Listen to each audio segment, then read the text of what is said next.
This is not the month of April the Giants envisioned on opening day. Rough losses and injuries have led the Giants down an unfamiliar path. And now, the final day of the month, they look to turn the page, finish the homestand on a winning note, and right the ship for the month of May. Giants Padres, and it's coming up next.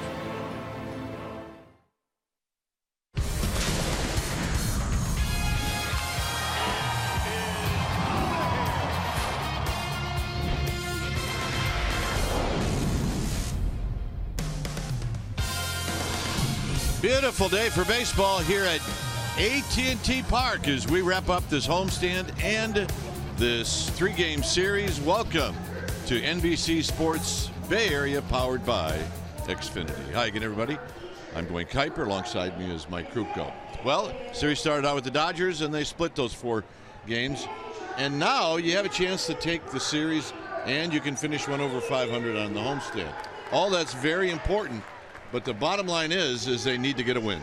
They need to get a win. The month of April has not been very favorable to the Giants. So today they have one more chance to make a statement. It could quite possibly get them into double digits in the win column. Last National League team to do so. They give the ball to Ty Blach, who's the perfect guy. He's oblivious to a lot of things. He commits to the pitch he's about to throw. He simplifies. And right now, that's a good thing if the Giants can simplify and simply play their game. All right. Should be fun here at the Yard. And then the Giants will head to Los Angeles. All right. When we come back, we will have the lineups and the pitch right after these messages.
This beautiful Sunday afternoon. Our game time weather is presented by the Santa Cruz Beach Boardwalk. The boardwalk is indeed open. Visit beachboardwalk.com for park hours. 70 degrees. You see light winds, humidity at 59%, and it is sunny. All right, quick look at the Padre lineup brought to you by Southwest Airlines. It'll be Margot, Ibar, and Myers. Long home run for Myers last night. Solarte, Hedges, and Schiempf will hit 6, and it's Renfroe, Blash, and Richard. First pitch of the ball game is a called strike. So we get started on time.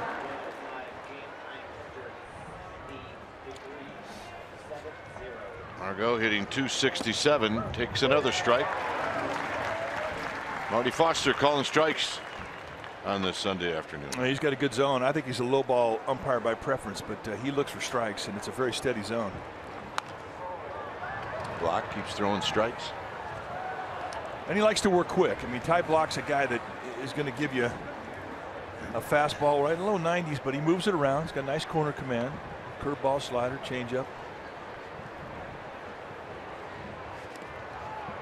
Posey blocks it on a pitch in the dirt. Margot is 2 for 9 in the series. Both hits came last night. There's the numbers for Ty Block, making his second start. And a fly ball out to Hunter Pence, who comes jogging in, and that's how this game gets started. Let's take a look at the Giants defensively behind Ty Block, starting in the outfield from left to right. It'll be Belt, Hernandez, and Hunter Pence. Nunez and Arroyo will be on the left side of the infield. Panic and Morris will be on the right side, and Buster Posey, he'll be in the squat putting down the signs. So here's Ibar. Ibar at 221 with a couple of home runs, 6 driven in, and rolls the first one foul. You know, the other thing too I like about Ty Block, I mean, it's a little thing, but at times it looms large, is watch how he gets himself in great fielding position after he throws the ball. He's very square. He's a good fielding pitcher. Rolls this one to Nunez. Nunez gets a tricky hop, slings it to Morris, 2 down. Nothing like an in-betweener on your first ball of the day, and that's exactly what Nunez got. All right, time now for our Nissan keys to the game, and for the Giants, clean up the little things, and little things like you know, you need to get on base a little bit better and be a little more selective, work the counts, get the runner over, get the runner in, the little things. And number 2, the money hits. They need the hit that drives in the runs. They need to start scoring more, and those are our Nissan keys to the game. And here's Myers, and Myers takes a strike. Myers at 318, hit his 6th home run last night. He's got 17 runs batted in. Myers had 3 RBIs last night. His home run went a long, long way up the bleachers in left field.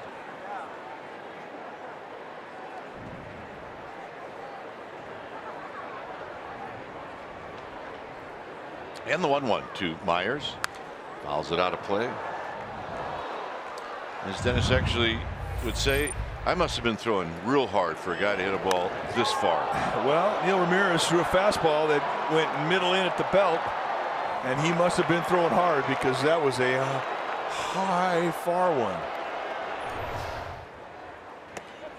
Ooh. Tried to backdoor that breaking ball. He didn't miss by much. Maybe the width of the baseball.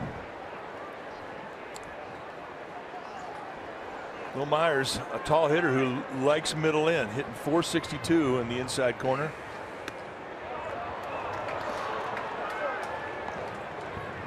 Just aren't that many tall guys that like middle in.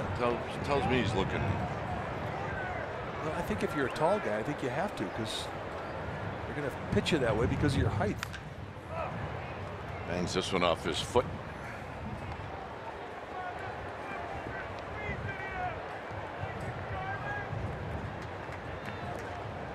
Three balls, 2 strikes.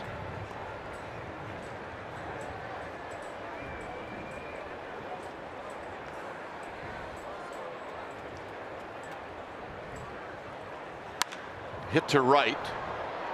Pence will give chase, and Pence will make an adjustment and make a nice running catch as he bumps up against archway number 1 in right field. Here's a nice play by Hunter Pence. Well, on a day where this ballpark's playing small, right field plays differently. He's got to go wrestle her down, and he gets her done. Nice play.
you by Southwest. Yes to low fares with nothing to hide. That's transparency. By Jack in the Box. Come try the new guacamole and bacon chicken sandwich only at Jack in the Box. And by the 2017 Jeep Cherokee with an EPA estimated 30 highway miles per gallon. No score. Giants are coming up, and here's the lineup brought to you by Southwest Airlines. It'll be Nunez, Belt, Pence, and then Buster Posey. Good numbers against Clayton Richard. Morris Arroyo hitting sixth, and Panic Hernandez and Block. I think we got a couple of guys that work pretty quick today, Mike. A couple of quick working lefties. Amen. Nunez taps this one right back to where it came from. And Nunez is retired. That'll bring up Belt. On the hill today for the Padres will be the veteran Clayton Richard. He's a 7-year veteran. Big fella, 6'5", 250 pounds. And he is 33 years of age. This is what he has done in 5 starts, 2 and 3 with a 4.45 ERA. You can see a low 3/4 release with Richard. And he was 2 and 4 seam the fastball. A lot of sink on the fastball. When he's right, you're going to see a lot of ground balls. He's also got a slider and a changeup that will complement the fastball. Belt takes low. He's 2 for 5 lifetime against Clayton Richard. Clayton Richard is 6 and 6 lifetime against the Giants. Belt's got 4 hits in this series. Rolls this one foul. He had 3 on Friday night, and he had a base hit yesterday. And as always, he managed to walk once on Friday, and he managed to walk once in the game last night.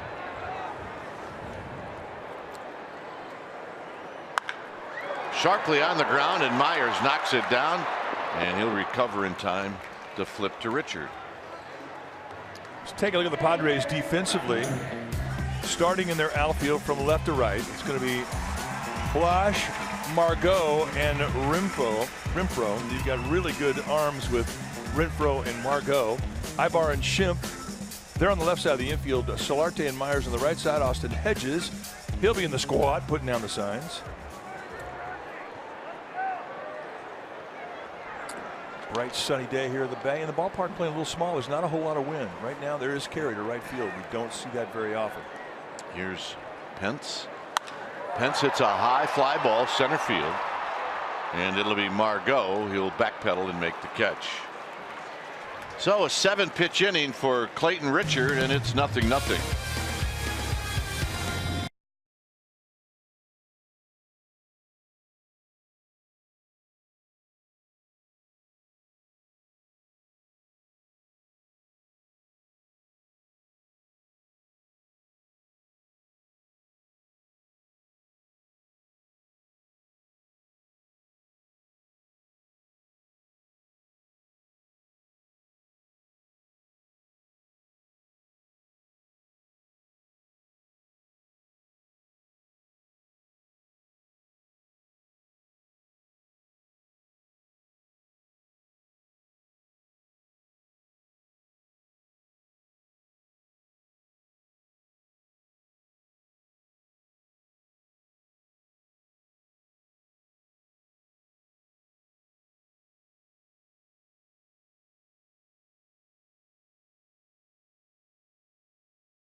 Media is brought to you by Toyota, the full-line automaker with the longest-lasting vehicles in America. Toyota, let's go places. No score as we head to inning number 2, and that means Solarte, Hedges, and Schimpf to hit, and there's a first pitch down low.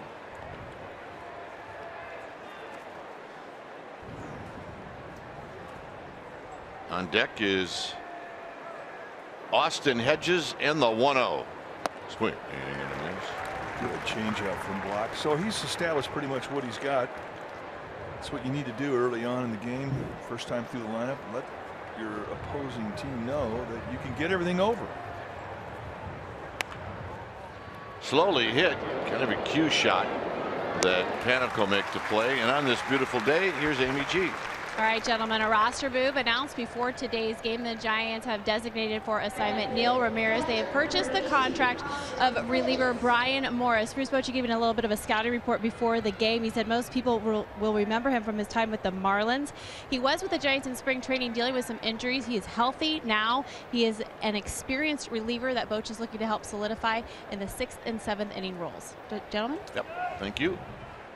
Here's Hedges. Yeah, I remember him being really good when he was with the Pirates. Yeah, he had lots of stuff, lots of movement. Him and Watson together is like, wow. In tight. On deck is Schimpf.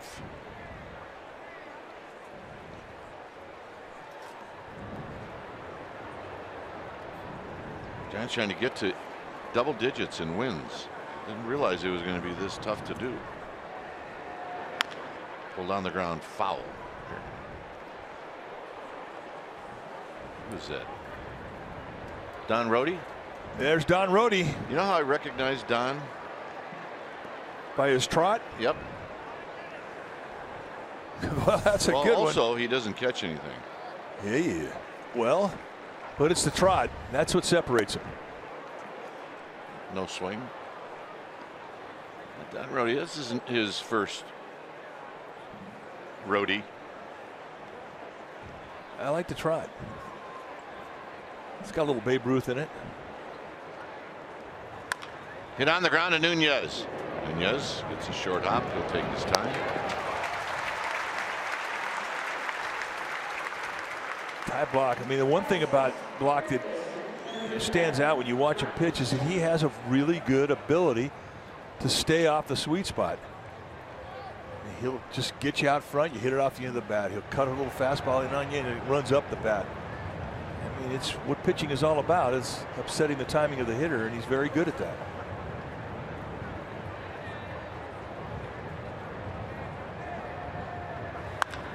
Hit on the ground up to middle. And Joe Panik is going to try to backhand it. And the first base runner. That'll be an error. So I just had a really good one and you ignored it. What? I said it's not his first roadie. Don Rhodey, not his first roadie. Who's on the other side? Well, that is Rob McClurg.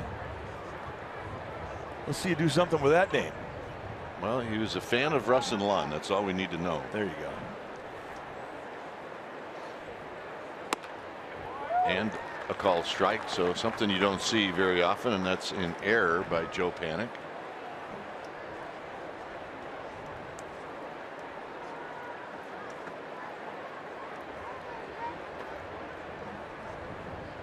.227 for Hunter Renfroe.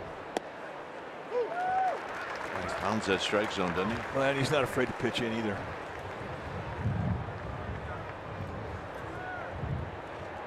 If you have to get into your stretch for the first time, not a bad time to do it with 2 outs.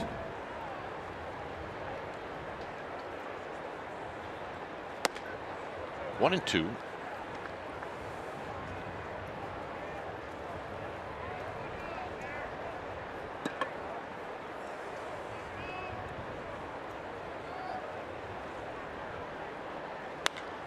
And a pop up to right field. Hunter Pence coming in, and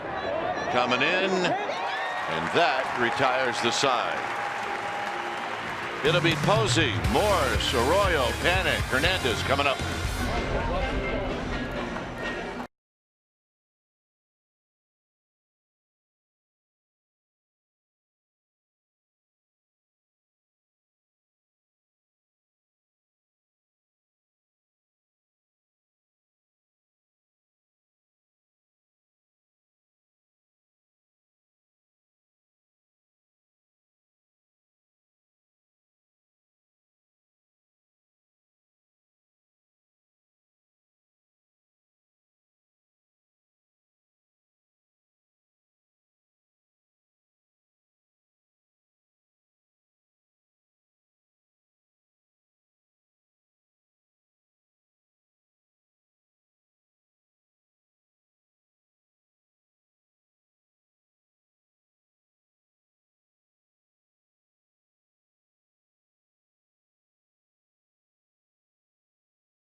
Hamilton families have partnered to raise awareness and funds in support of the city of San Francisco's Heading Home campaign.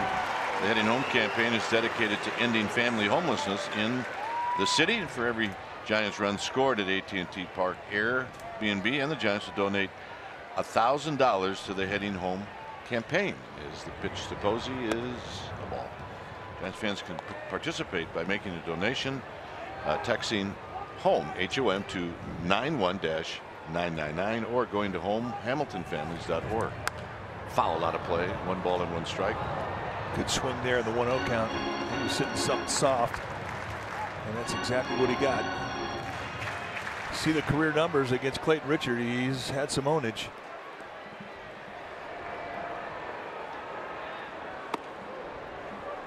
Two balls and 1 strike. Ownage, you're right. The last time the Giants faced the Padres in San Diego, he had an opposite field home run off of Clayton Richard.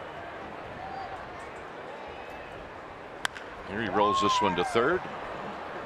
Schimpf has it. His throw is wide. Posey tagged out. 1 out. And here's Morse.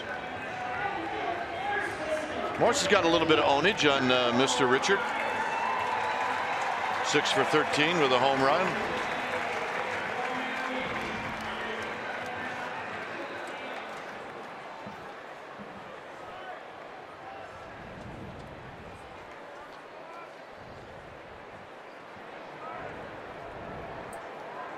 The pitch to Morse. On the ground to third. More work for Schimpf. 2 outs. 11 pitches for 5 outs. But you know, look, that's maybe the scouting report is he's going to throw strikes. If you like the first one, get after it. Well, and if you're a low ball hitter like Michael Morse is, I mean, you know, you're going to look for something down. You're likely to see it against Clayton Richard. He has a lot of sinkers and sliders. Everything has downward movement. Arroyo really forced to take a pitch, and it's a strike at the knees.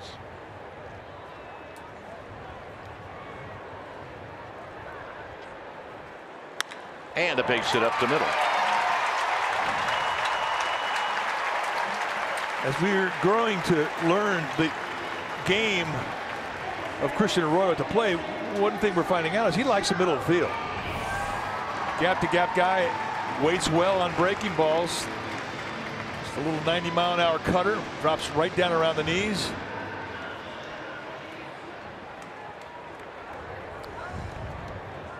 Gets himself a big league knock. So here's Joe Panic Arroyo now with 6 hits in his career. He's 6 for 25.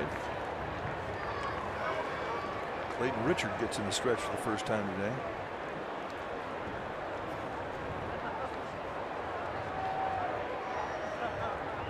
Heads up. He's got a good move. You know, it's always a good thing when you as a pitcher are facing another pitcher that has similar rhythm to yours. And you mentioned both Richard and Block work quick. Well, yeah, and that helps each other. And a base hit.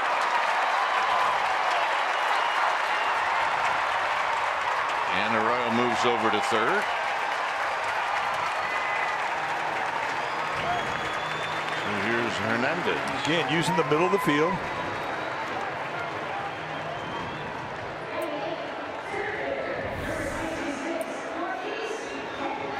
Just total back control at bat, which is what Joe Panic will give you. And you know, it's kind of funny, you see Panic and Arroyo hitting back to back, and it was Will Clark that said when he was describing Arroyo, well, you know, if you're going to describe what type of hitter he is, he's kind of a right-handed version of Joe Panic. And boy, you saw a lot of similarities in both of those approaches the last 2 at bats. Well, here's Hernandez, who's 3 for 6 in his career against Clayton Richard. You're an opportunity to knock a run in. He definitely has been swinging the bat better. For the longest time, I mean, he just had length to his swing. He just was not using his hands. He wasn't using the right side of the field. And on this homestand, he's really had some good at bats the opposite way.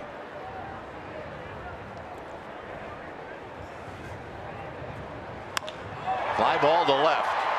Moving back is Blash, and Blash is going to make the catch in front of the wall, and that's going to end the inning.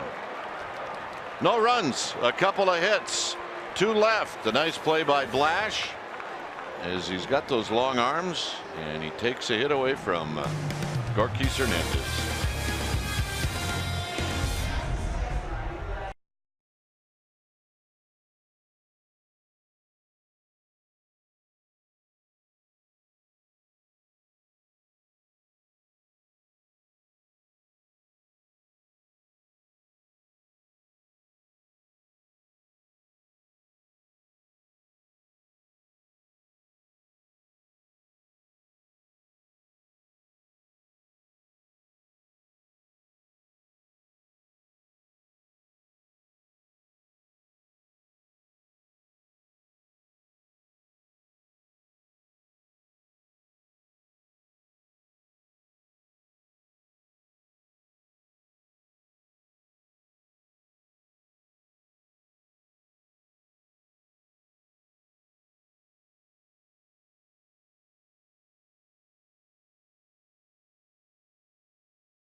California Ford dealers, they say the most exciting play is a play at the plate. Last night there were a couple. It was Posey to Panic to Posey. Austin Hedges, see you later. Then the 6th inning, a jam shot, a play at the plate, perfect strike from Connor Gillespie, and Posey does the rest. Solarte out at the plate. Those are your smart plays brought to you by your California Ford dealers. Here's Jabari Blash, and he fouls the first pitch down the right field line and out of play. Blash hitting .059. He's got 1 hit on the season, and there's a pitch down low.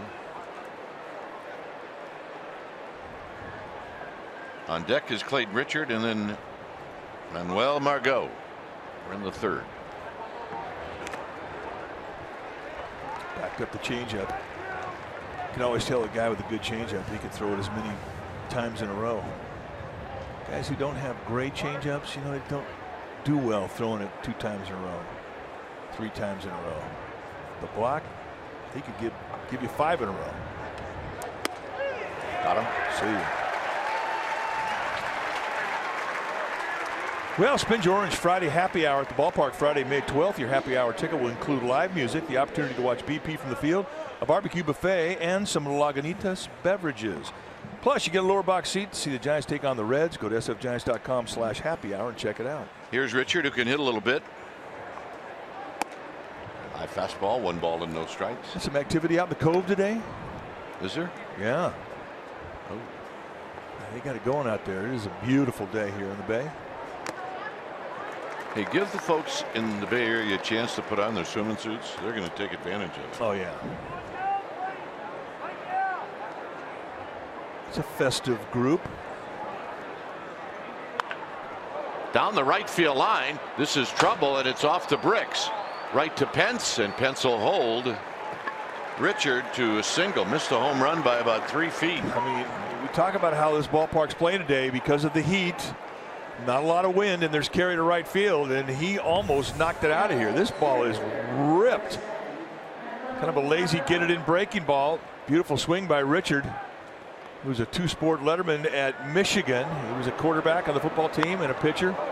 And look at this back spinner go right off the wall. That was loud. Doink.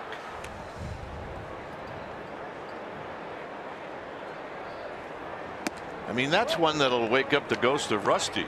Yeah, well, he's buried in those bricks someplace.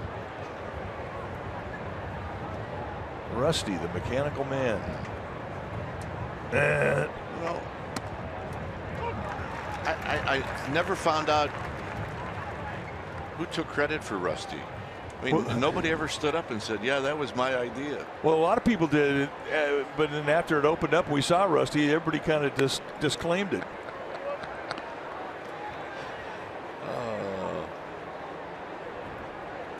Rusty, the mechanical dud. He was right here. They had a house for him, remember? Yeah.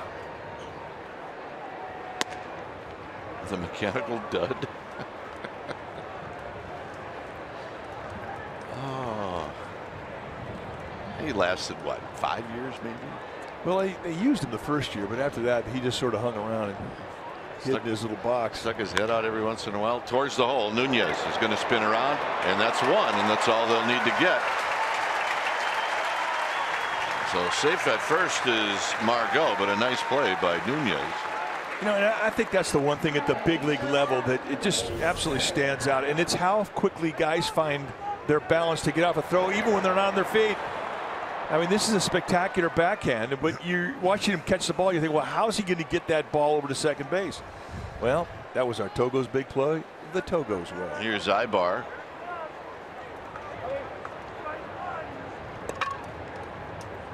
Ibar bounced out to third. Well, now you got a base stealer. Pitch is low. This is our Exmo. It's brought to you by your local Toyota dealer. Now watch him slide, swerve around, and from the knees with his momentum going backwards, he flips a perfect strike to Panic. You don't practice those plays. Complete ad lib.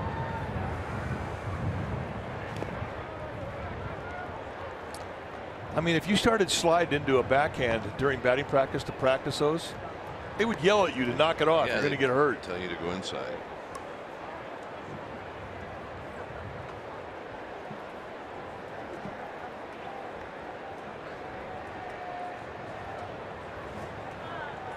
Count leverage for Eric Ibar.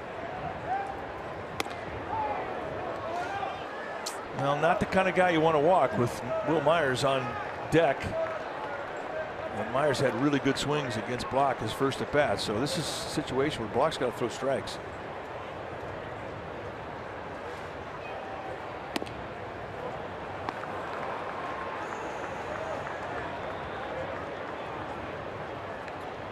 So a 4-pitch walk, and here's Myers.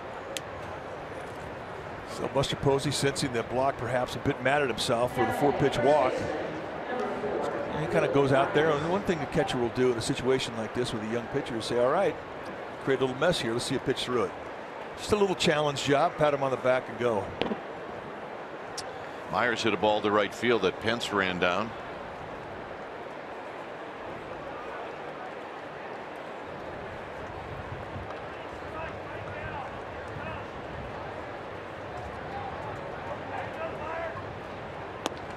Low, 1 ball and no strikes. Soft stuff away, sets up hard stuff in. And when you go in with Myers, you better get it in there.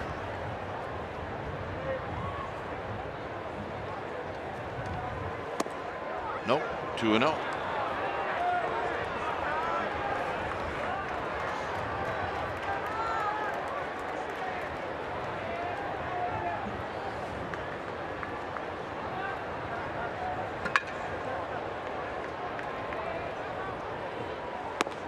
And a strike.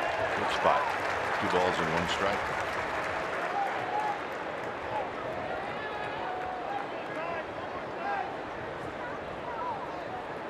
At second is Margot. Ibar at first.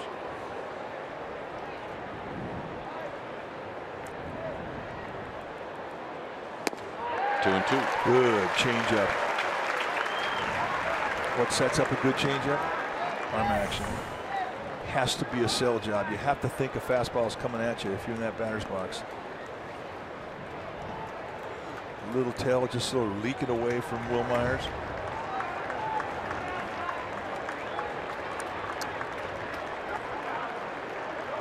And now they got, well, they had Margot picked off. And it may have been that Christian Arroyo was playing quite a ways off the bag at third. Either that or he just didn't react in time. Well, you can see how far off he is. That's the situation where it's tough. You're really not sure as that pitcher, the left-hander, goes around. You're not sure if he's getting ready to throw a pitch or if he's turning to second base. So you hold your position a little longer, and that costs him ability to cover. Struck well to center field. Hernandez, does he have room? Yes, he does, and that's going to end the inning.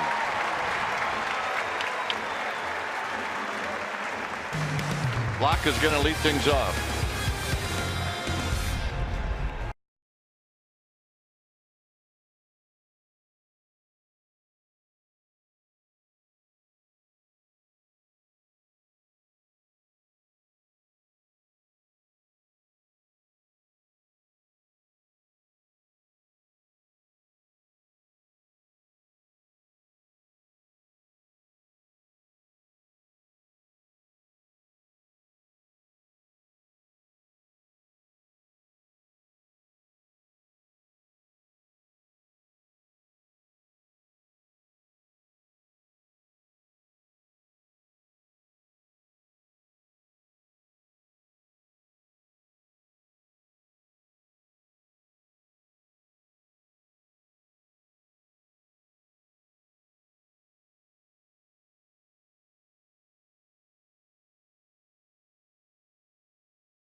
No score, bottom of the third inning, and here's Ty Block, who is going to hit first and block.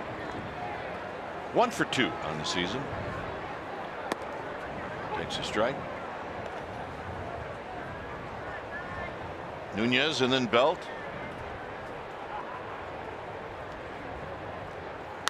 Block lines one, and it's caught by Solarte. So Block gets it on the nose.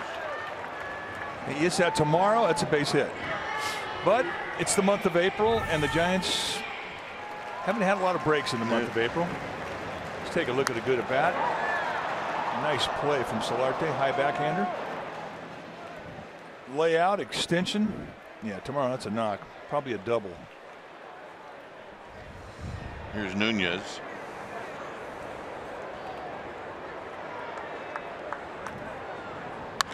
Nunez down the right field line.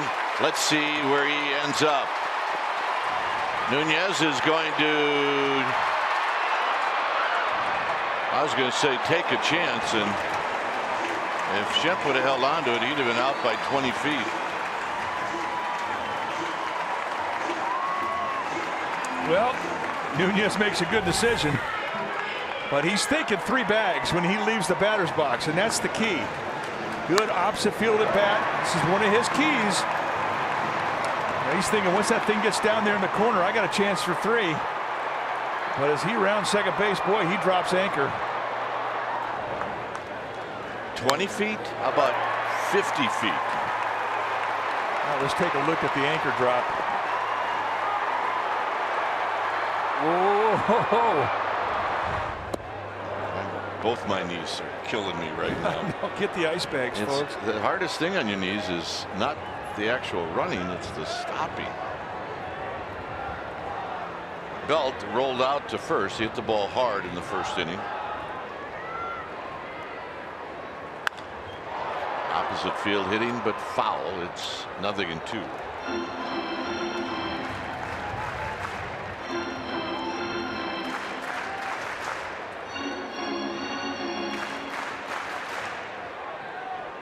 Beautiful day, beautiful crowd. Lots of t-shirts and short sleeve shirts in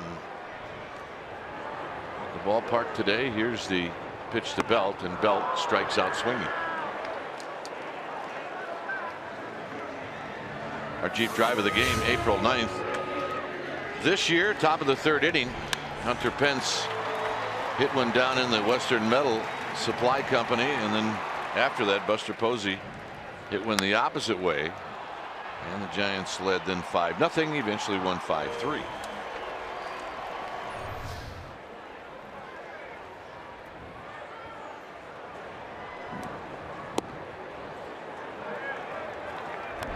As a Hunter Pence fan,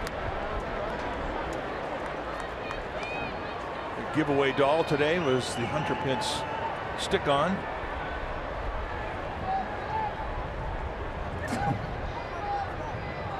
The window cling, hysterical.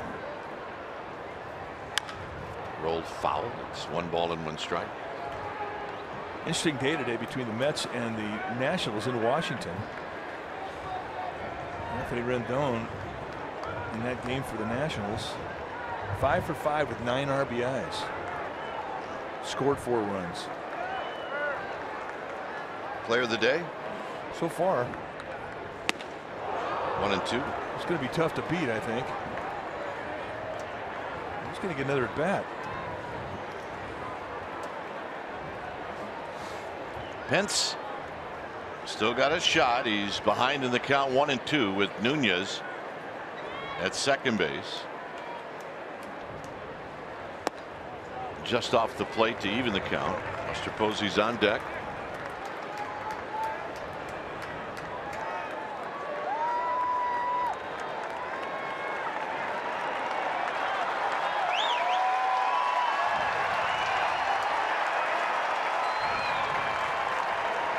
And Richard spins around, takes a peek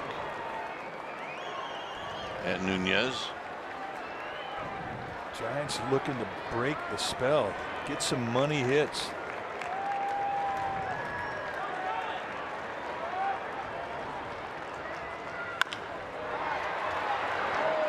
Shimp to his left, just in time, and that'll end the inning.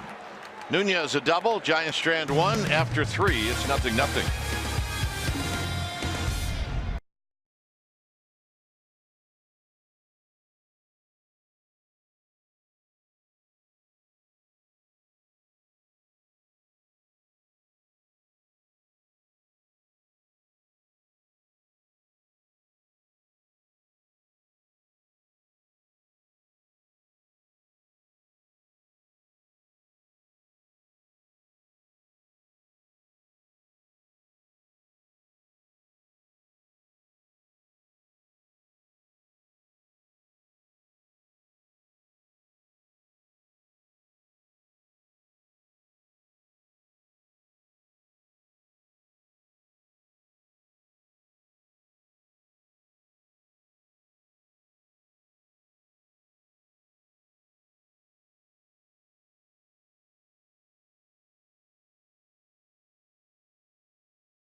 NBC Sports Bay Area is brought to you by Kelly Moore Paints, by Caltrans Stormwater. Keep our highways clean. Protect our water.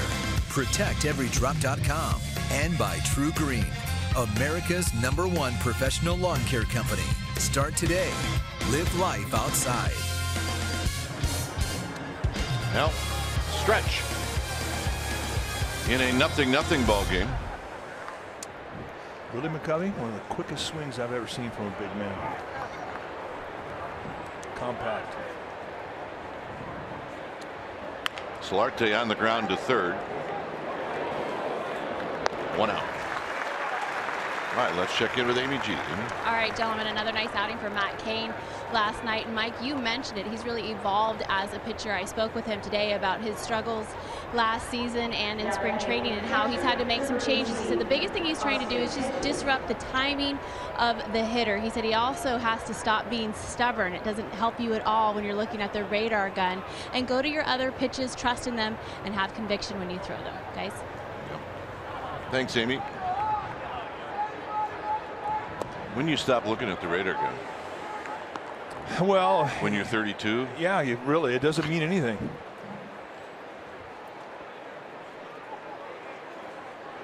I mean, you think Maddox looked at the radar gun? No.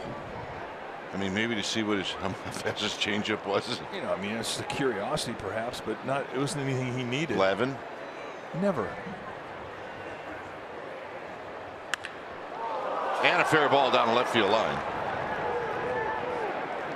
So that'll carry him out to Belt.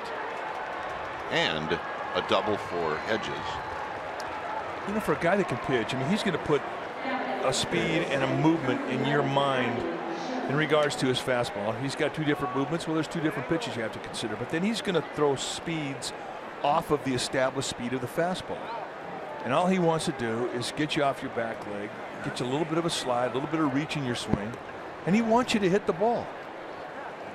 The pitcher feels that he can control how hard you hit the ball by his mixture of speeds, movement, and location. And that's where Cain is at now.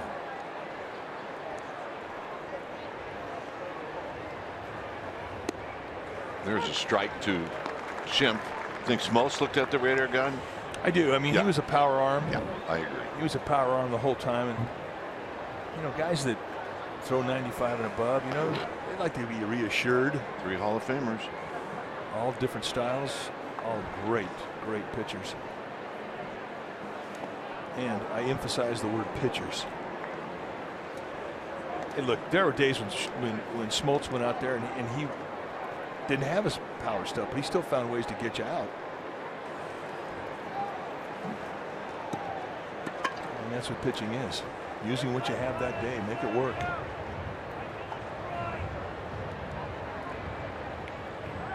Pickoff play, and scurrying back is Hedges. Another great compliment that was given to Ty Block about the way that he went through the minor leagues. I mean, he did all the little things right. Holding runners on, good pickoff moves, fields his position well. Varies the speeds with which he delivers the ball out of the stretch. I mean, he's the whole package. And you know, you assume that everybody, once they get to the big leagues, is going to be able to do that, but that's not the case.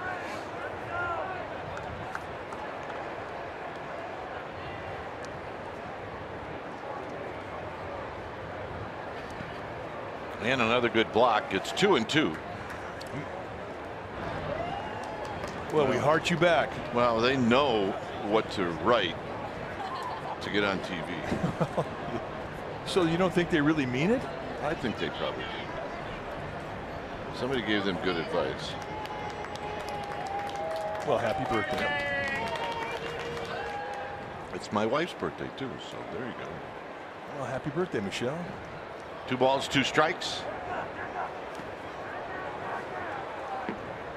I mean, do you think that they really worried about unload times out of the stretch for Noah Syndergaard, who was throwing 98 miles an hour with pinpoint accuracy? No. So if you don't throw 98, I mean, you have to do the little things a little bit better. And for Ty Block, I mean, that's his game, the little things.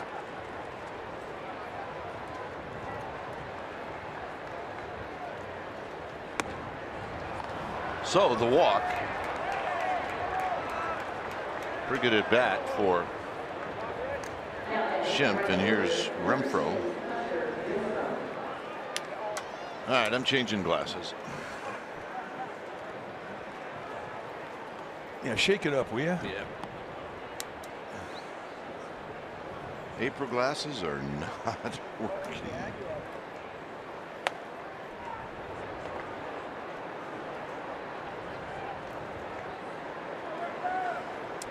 Hunter Renfroe 4 for 12 with a couple home runs. That's against Ty Block in the minor leagues, so he knows him. Hunter Pence moving towards the line.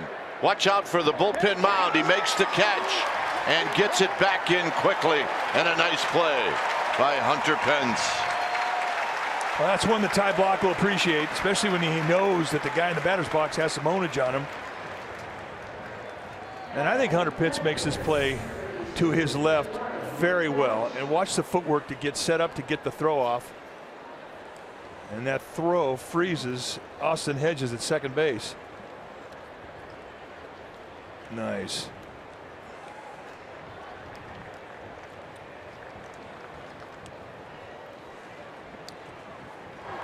Here's Jabari Blash.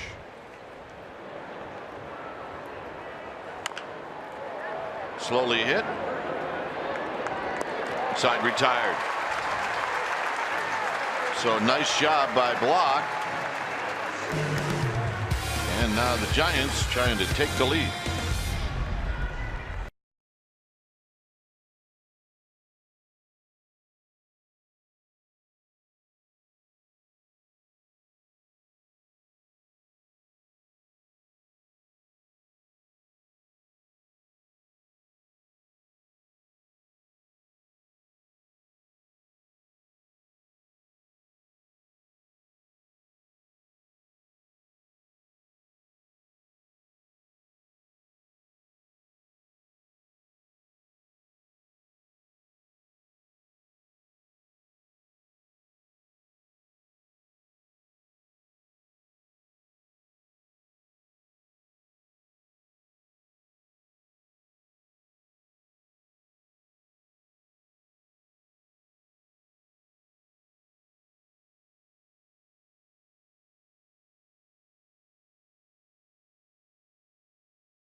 McDonald's true stories on this date in 1961. Willie Mays became the 9th player in Major League history to hit 4 home runs in a game. He did it in County Stadium in Milwaukee against the Braves. First inning, solo shot off Lou Burdett. Third inning, a 2-runner off of Lou Burdett. Third inning, solo shot or a 3-run shot off Seth Moreland. And on 8th inning, a 2-run homer off Don McMahon. Mays was left on deck in the top of the 9th after Jim Davenport grounded it out to second for the 3rd out. Also in that game, Jose Pagan hit a home run. Orlando Cepeda, Felipe Alou, and Hank Aaron. Giants won 14-4. McDonald's true stories. Here's Buster Posey. I remember that game when I was a kid, and I didn't really think it was that cool at all, to be honest with you. Well, you were a Milwaukee Braves fan. Yes, I was. There's a pitch down and in. 2 balls and no strikes. That was the, people that thought Mays was better than Aaron. Folks in Wisconsin were going to fight. That's a pretty good argument, though. I mean, come on. Both guys, amazing. About the same age. Same area.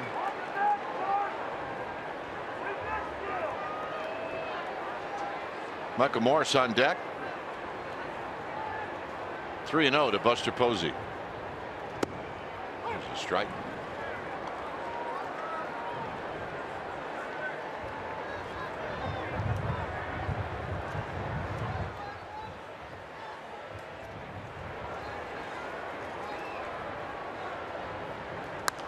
Out of play. Empty rip. Did not challenge him. It's 3-2. Good balance in that swing.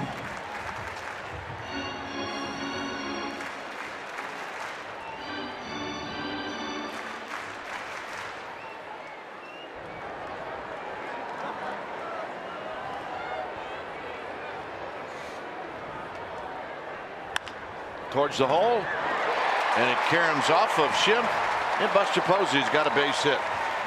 And the Giants have a leadoff runner getting on base here. Well, I tell you what, Schimpf has been playing in the right spot. He had 3 assists in this game, and in all honesty, he might tell you should have had that one. Yeah, you get this much glove on it, and it hits you on the thumb. You're kind of mad at yourself. You didn't put that thing in the sweet spot. It did come up on him a bit. Here's Michael Morris. In tight for a ball. 1 ball and no strikes.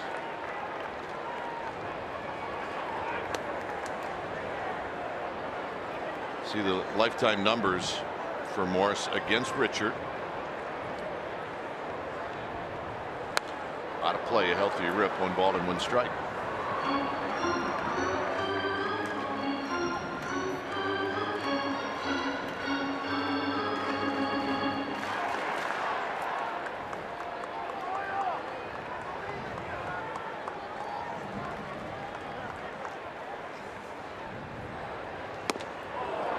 One and 2. Just an uppercut. There's just a swing built for damage and distance.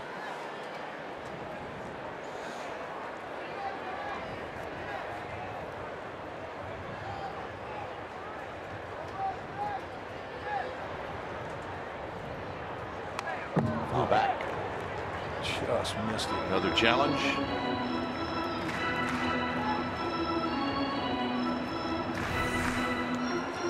Let's take a look at a mistake that he got away with. Right at the belt, out over the plate.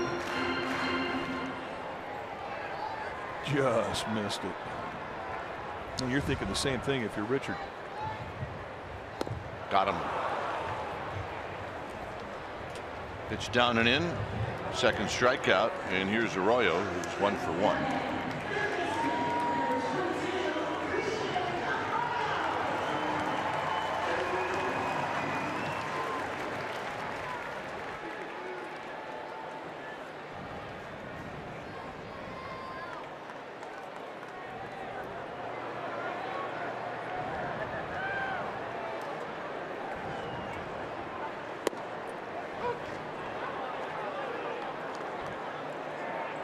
Thing about Richard and his delivery. Richards has a little sling because of the high sidearm delivery. And it really can be sneaky and get in on you tight as if you're hitting right-handed. And he's right, he'll break a lot of bats.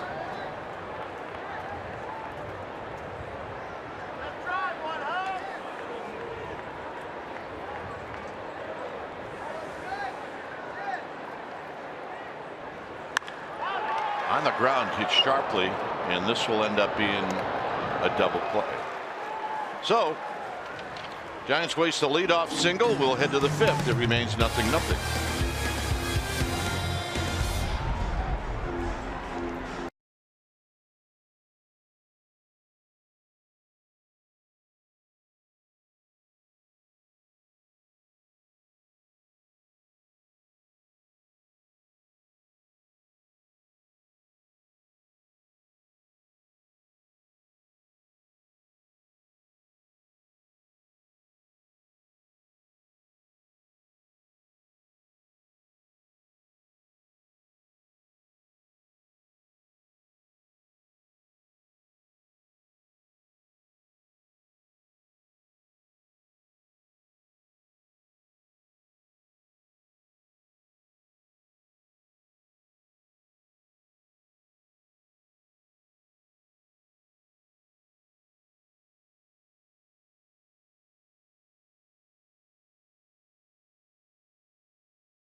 Sad news. The Giants lost a member of their extended family yesterday when former Giants Vision associate producer Mark Gumry passed away. Mark was one of the originals on the Giants Vision crew, starting in 1986 and later as a Jumbotron director. 7 years after 7 years with the Giants and his 5 years as a private investigator, he went to teaching and writing. And he taught film classes at Diablo Valley College. He also authored 5 books. And he was survived by his wife Rena, his son Cole, his mother Lola, and his sister Kathy. He was a friend, and he will be missed. He's one of the guys that we all started with in 1986. Good dude. Here it's Clayton Richard and the 1-1, and he lines it down the right field line. He's 2 for 2 off of Ty Block. And again, Hunter Pence holds him to a single. Well, Clayton Richard has had the best swings of any of the Padres against Ty Block, but he's also getting good pitches to hit. I mean, this is a mistake pretty similar to the pitch he beat him with in his first at bat back in the 3rd inning. A hanger. And Richard, a 6'5" athlete, takes advantage of the mistake. Another good play from Hunter Pence. So here's Margot. Margot forced reach center fielder's choice in the 3rd, and here he lines it to right. Pence coming over. He's going to make the running catch.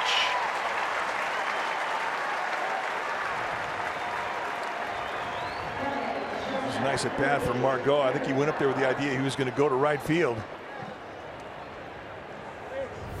It's not a hanger. He gets the ball down, but Hunter Pence right over there to catch it on the backhand side. Sweet spot. Ibart drew a walk in the 3rd, bounced out in the 1st.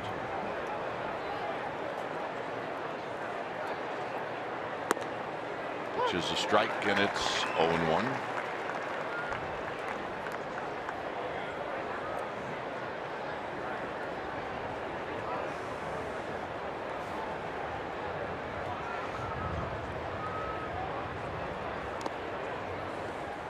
One ball and 1 strike. On deck is Myers.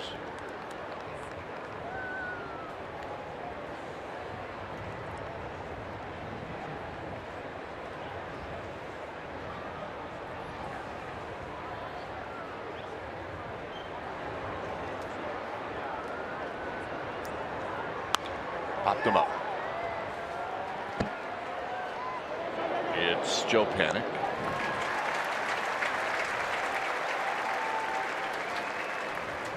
Morris had his sights on that one, and then he kind of got tangled up a little bit and kind of drifted out to Panik.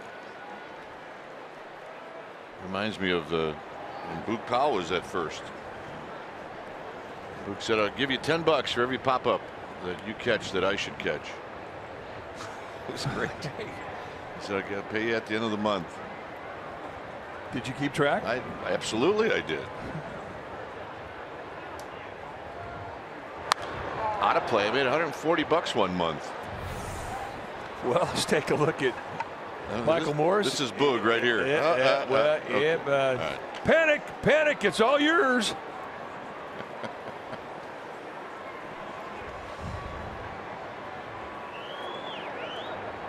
Oh, 0-1 to Myers. Hit the ball a long way twice, and both were caught, and now it's 0-2. I said, Boog, what if you're right underneath it? He goes, "I don't care. Call me off. I don't want to catch pop-ups." He knew his game. I said, all right. 1-2.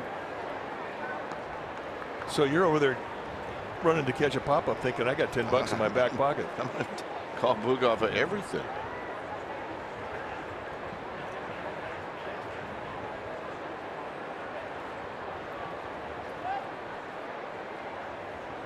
Is he one of your favorites? Yeah, Boog is great. It's great when you get those guys when they're at the end of their career because they've just about seen or heard everything. Yeah, that's Michael Morris. You know, and they don't miss anything.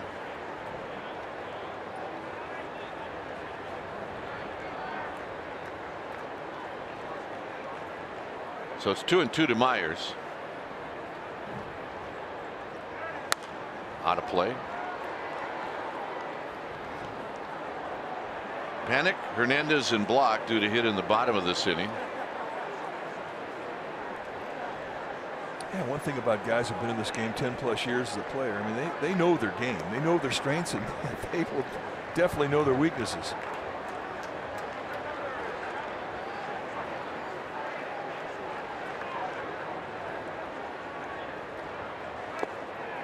Yeah, I mean, for our younger fans who don't remember who Boog Powell is, just go on your device and just Google Boog Powell and see what a terrific player he was. Yeah, YouTube. He was a big fella. 3-2 on the move will be Clayton Richard at first. And Myers just got a piece. So when you're on the right side of the infield with the Indians, you got Boog Powell at first base and you're at second base, you got to look like you're his kid. Yeah.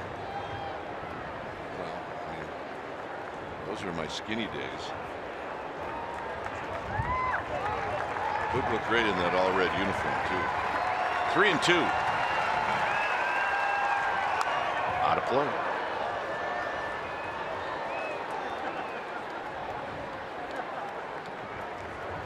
Think of that Orioles team that he was on with Brooks Robinson, Frank Robinson, Boog, thank goodness, Belanger. And he wore the all-orange uni there. Davey Johnson, Paul Blair. 3 balls and 2 strikes. On the ground. And that'll end the inning. Ty Block pitches through a leadoff single. And here's Panic, Hernandez, and Block coming up.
Is presented by the authority of the San Francisco Giants and may not be reproduced or retransmitted in any form. And the accounts and descriptions of this game may not be disseminated without the express written consent of San Francisco Giants Baseball Club, LLC. On this beautiful day at the corner of 3rd and King, it's a 0-0 ball game. If you can't be here, then that's not a bad place to be. But we'd rather have you here. As Joe Panic is going to lead things off.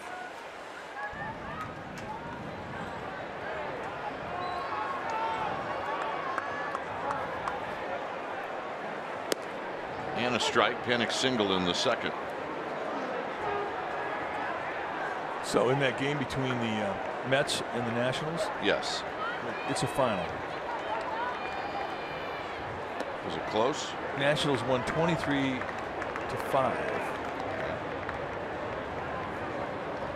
And Anthony Rendon did get another bat and hit a home run. 6 for 6, 10 RBIs, 3 home runs. Come on. You just made that up. No, you did. You made that up. There's no way in your 6th at bat are you going to hit a home run. That's what happened. How about that? Now you're going to tell me it was an inside the park home run. Was it? No. Oh, there's the final. I mean, the Washington Nationals came into Coors Field, played 4 games before this series against the Rockies, and they put up some big time offensive numbers, and they took it right back home. That was a game started by Noah Syndergaard for the Mets. Wow.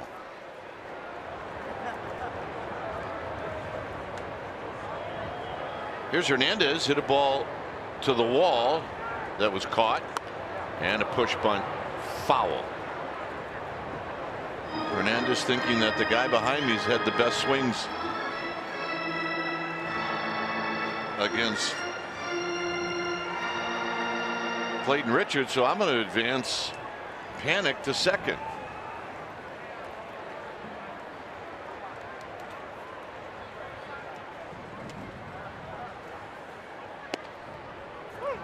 Now it's 0-2.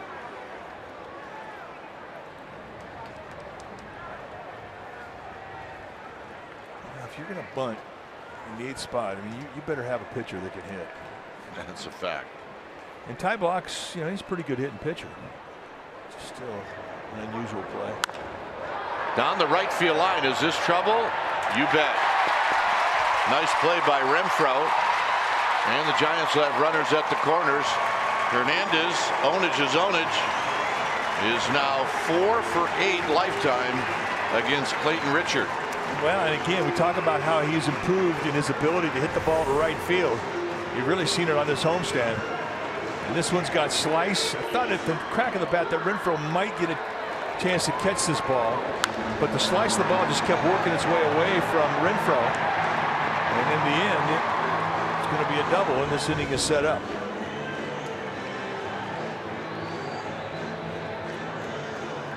Now, because of Ty Block's ability to hit, I mean, Bochy has some options here. You could safety squeeze, you could just flat out let him go ahead and hit. Block a good bunter. If you safety squeeze to the right side, it may be the perfect play where you knock in a run and you advance Hernandez to third. Dodgers look like they're going to try to prevent that. No balls and 1 strike. Well, you've got pretty good speed with Joe Panic at third base, and he's a very good instinctive runner, so you would figure he's going to get a pretty good jump.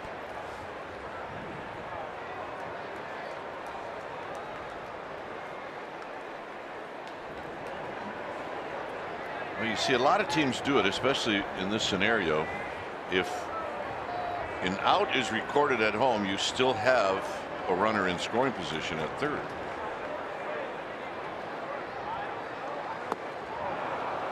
Two big sweeping breaking balls and a quick 0-2. And after your block, you really got short. Try and put this ball in play. Low 3/4, big sweep.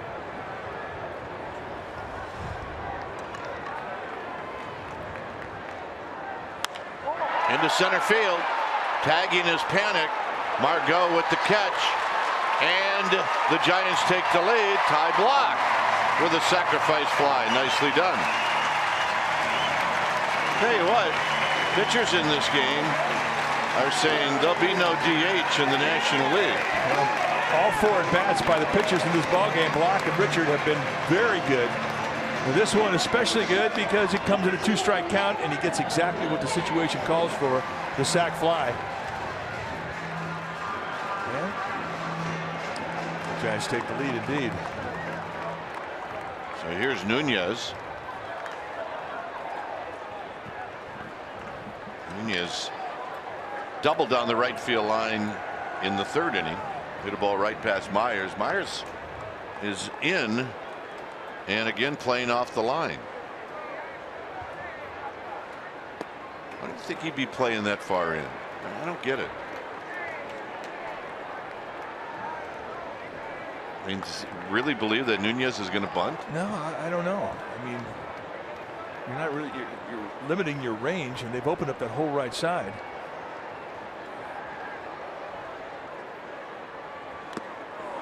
1 ball and 1 strike. It's definitely something you're going to see if you're a hitter in that batter's box. I don't know if that's going to mess with him a bit.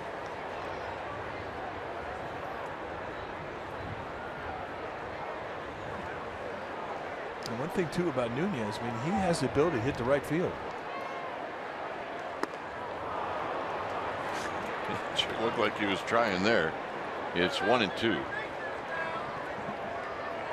Well, he did it a second at bat. He had a double down the right field line. But you know, we've talked about the defensive sets that the Padres have put on before. They're the most dramatic of all the National League West teams. That's for sure.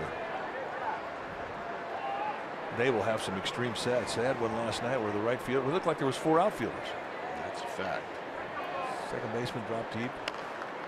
Nunez digs it out and stays alive right behind Phil Nevin.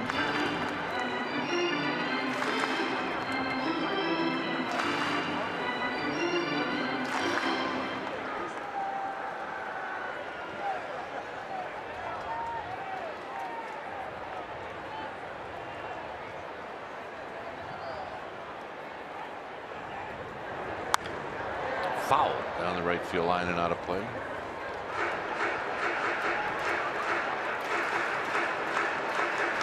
Six for 6. Is that what you said? 6 for 6, 3 home runs, 10 RBIs. I mean, he had 5 RBIs on the season going into that game. Hooked down the left field line and just foul. I think Nunez thought that that ball was really going to hook, and he never left the batter's box. Take a look at this. I mean, you leave, that's a little too close to the line to just sit there or stand there at home plate. And he never moves. Boy, if you do that, you better be right.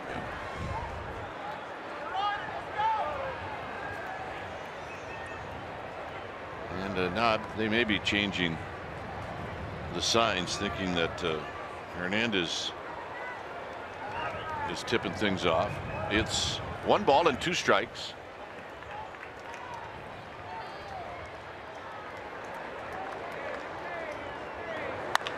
Tap to the right side. Solartes makes the play, and the sliding Nunez is thrown out. Nice play.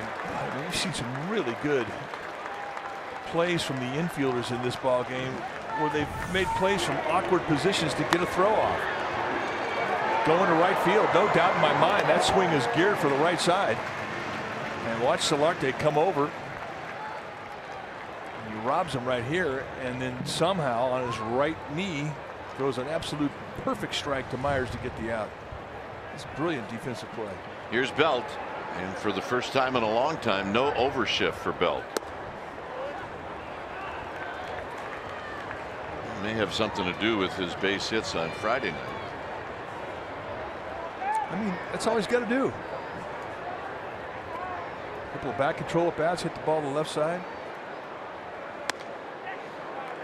and you completely relax the stack up defense on your pull side. Here's where you cheat, Mike, on the fastball right here. Just started earlier and think one side or the other. And he got a breaking ball.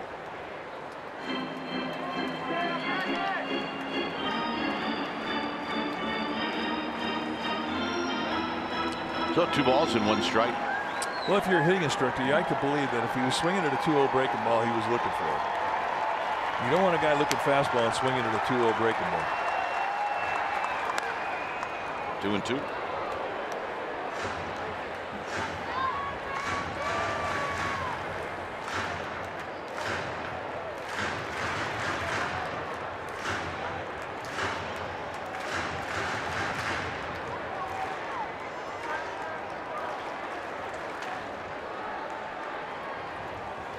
At third, Hernandez. Got him, and that'll end the inning. Giants on the board. It's 1-0 San Francisco.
As Ty Block goes out with the lead, and he'll be facing Solarte, Hedges, and Schimpf.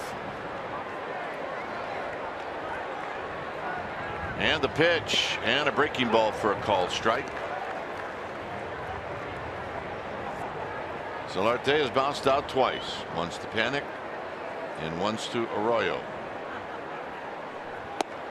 1 ball and 1 strike. 78 pitches now for Ty Block.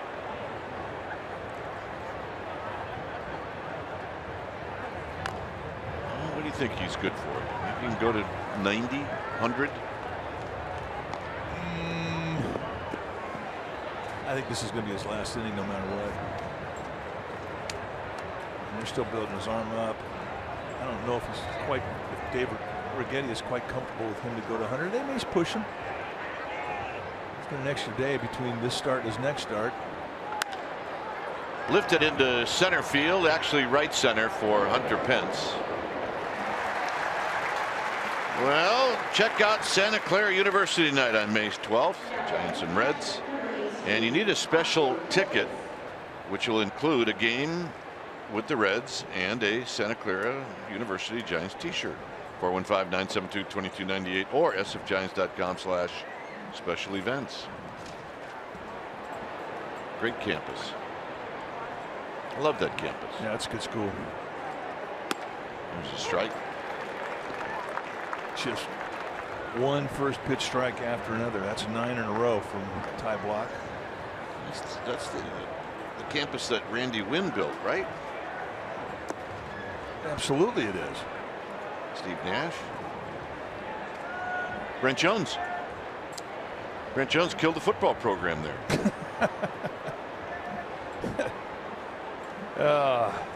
He's listening right now and he's laughing. Here's the 1-1 and a high fly ball center field. Starting to carry, but Hernandez with room. Let's check in with Amy G.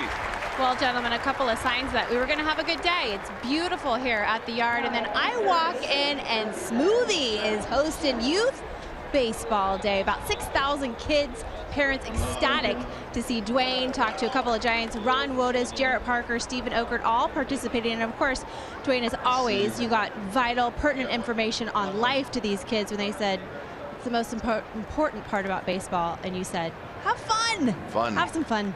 Good job, Smoothie. I challenged every kid there to, at some point this week, get your mom and dad to go out in the backyard and play catch with you. And they all accepted the challenge. High to Hunter Pence out in Triples Alley, but it's going to be Hernandez who makes the catch. I challenge all you kids watching, get mom and dad out in the backyard to play catch this week, please.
A collectible 10 box presented by Chevron Extra Mile.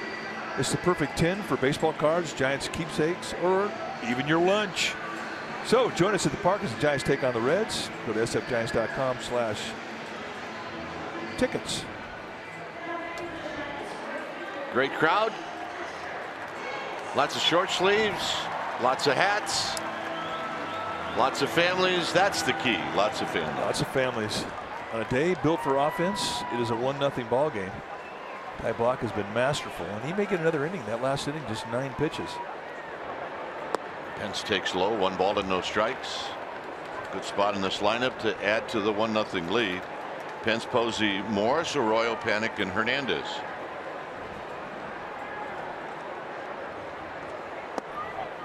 Just one final note on the Anthony Rendon day, where he had 6 hits, 3 home runs, 10 RBIs. His last home run, he hit it off of Kevin Plawecki, the backup catcher. If I remember right, maybe within the last 20 years, a better day only by Sean Green. Yeah. Well, that was a 4 home run day, though, right? Yeah. In Milwaukee. Was that 11 RBIs? Yeah, it might be more than that. 3-1 to Pence. It's not really a good move to kind of like guess at these things. Yeah, I know. And the walk. Hunter Pence has had a busy day with the glove in the first inning. He does this for Ty Blach. And this is a big play. This killed the inning with a couple of guys on. Battling the sun, the wind. Wrestled her down.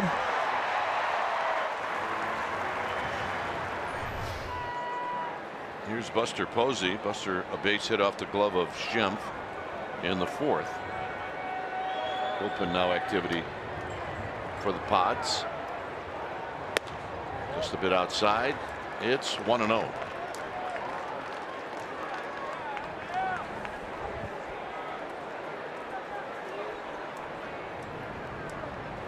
Morris on deck. We are in the 6th. Look out, Hunter Pence. Now, Clayton Richard has a great move, so you've got to be very careful if you're at first base as a runner. Brad Hand, one of 3 left-handers in that Padres bullpen, loosening up.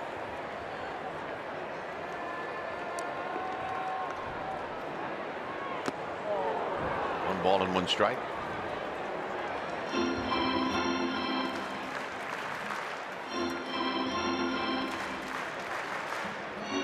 Giants on the plane after the game, and they will head to Los Angeles. 3 in Los Angeles, day off Thursday, 3 in Cincinnati, and then 3 in New York. The pitch. Swinging a foul off of Posey's fist, and it's 1-2. So a 9-game road trip. Start out with 3 on the West Coast and then end up on the East Coast. Always kind of liked it the other way around. Start out in New York, go to Cincinnati, and then go to LA. How about that?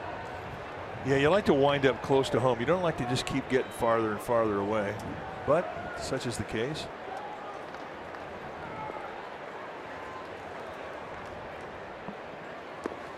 Down low.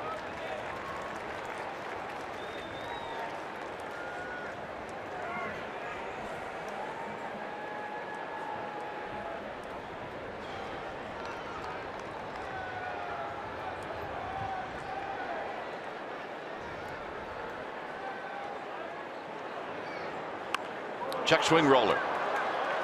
Schimpf's only play will be at first. And Posey now 1 for 3. Well, he's not going to be happy with a check swing roller.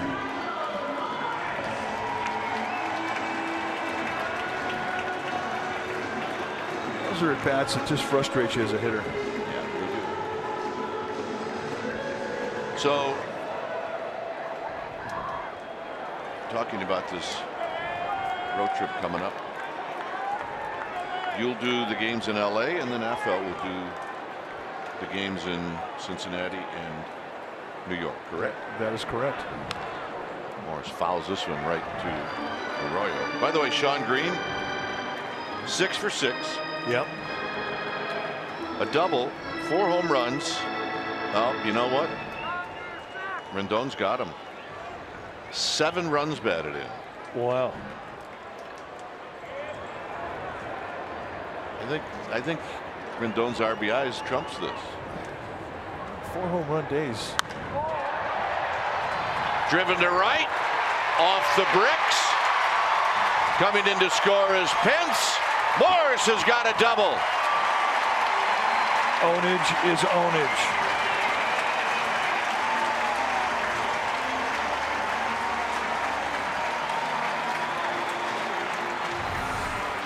The big guy goes the other way. Yeah, it's not a hanger either. I mean, that's a little off-speed pitch down around the knees, off the plate away. It's just a big man home run. I mean, that's some strength right there. Renfroe never had a chance to get back on it. All he tried to do is position himself to the carom. Yeah, Morris being taken out for a pinch runner. He's very popular these days around here. And Andy Green comes out.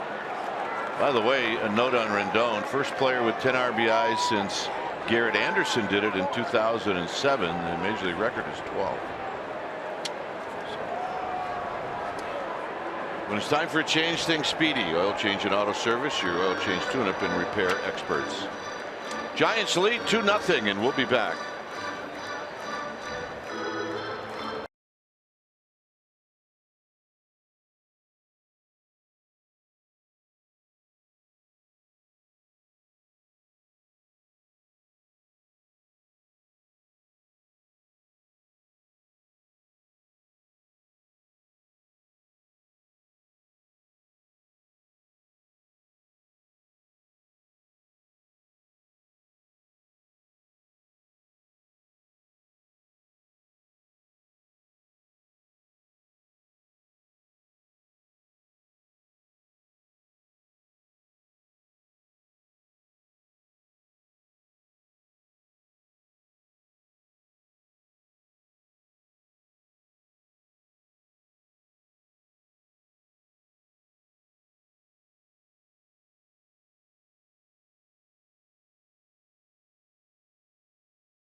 A bit more interesting. It's called the Happy Hour with Greg Papa, Ray Ratto, and Kelly Johnson weekdays on NBC Sports Bay Area.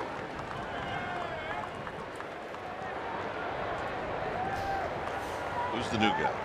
Well, left-hander Brad Hand coming in now for the Padres. 12th time he's come in. And look at these numbers: 9 base runners in 11 innings, 13 strikeouts against 3 walks. How's he do it? He's got a mid-90s fastball from a 3/4 release.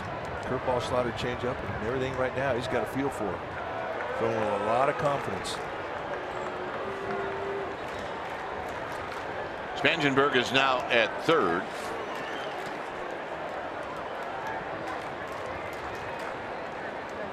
Arroyo's home run on Friday night came off of Buchter.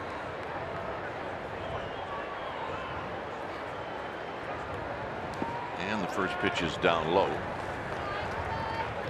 So Stubbs with absolute fabulous speed at second. Arroyo picked up a base hit in the second inning. He hit the ball well in the fourth, but he hit it right at Ibar, and then it turned into a double play.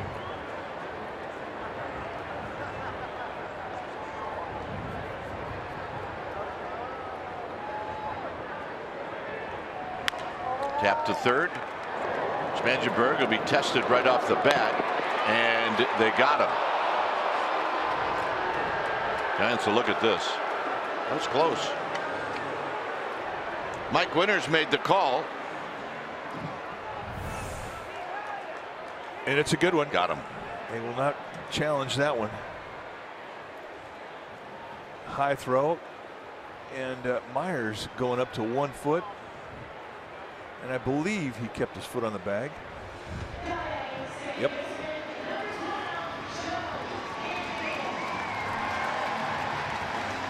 So nice call, Mike Winters. Here's Joe Panik, who's 1 for 1.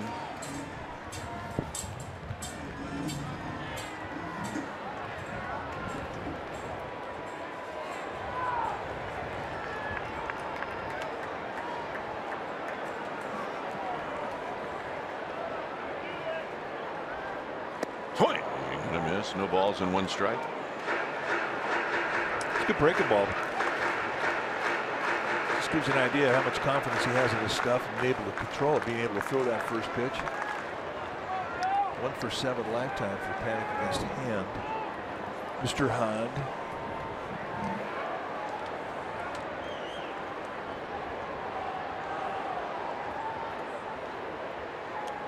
On the ground. But it's going to be Spangenberg who's tested, and he makes the play to end the inning. So Michael Morse picks up an RBI double on a ball off archway number 3, and the Giants now lead 2-0.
Summary brought to you by your local Toyota dealer. And Mike, it's all about the pitching.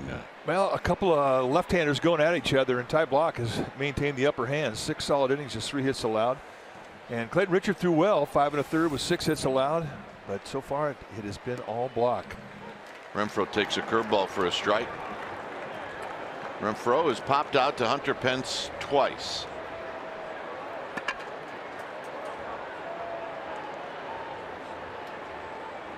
Actually, Pence has had a workout tonight. Let's see, 1, 2, 3, 4, 5 pop-ups to right field. Stubbs is now in center. Hernandez goes to left and Belt to first. Just off the plate, 2 balls and a strike. Block last inning with 9 pitches got him the right to go back out there, but he's going to be watched very closely here, and they're not going to let him get into stretch, I don't believe.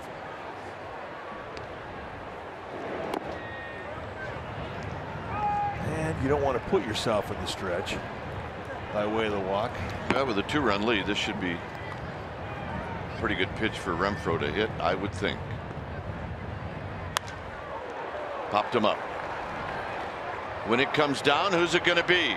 Of course, Hunter Pence. Well, it is indeed Hunter Pence day out in the outfield.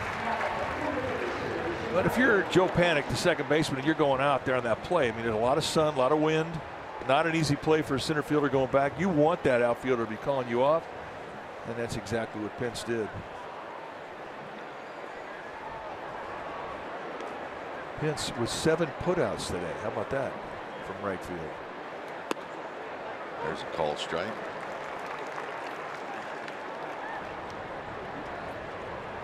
Brent Jones just texted me. He said he tried to save the football program at Santa Clara. Couldn't do it. Well, good man, that Brent Jones. He made that program proud. Yeah, I like that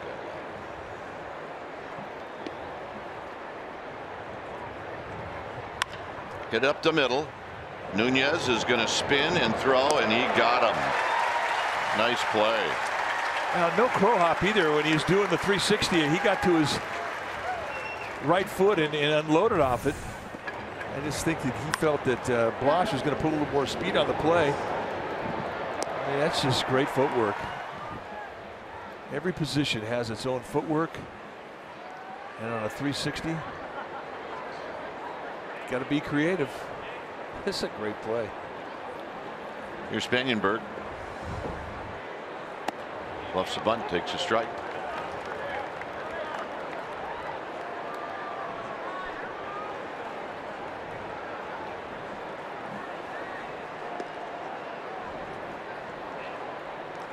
"13 straight first pitch strikes." And the thing about Block too is that he's mixed it up. I mean, it hasn't been all just here's a fastball, try and hit it type strike one. He's mixed all of his pitches in. He and Posey have really hooked up well today. Block has not shook him off a whole bunch.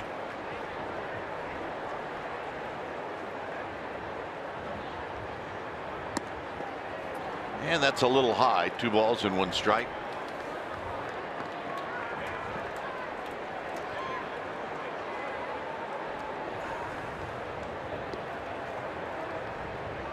Looks like the Warriors are finding out who they're going to be playing the next round. Spoiler alert.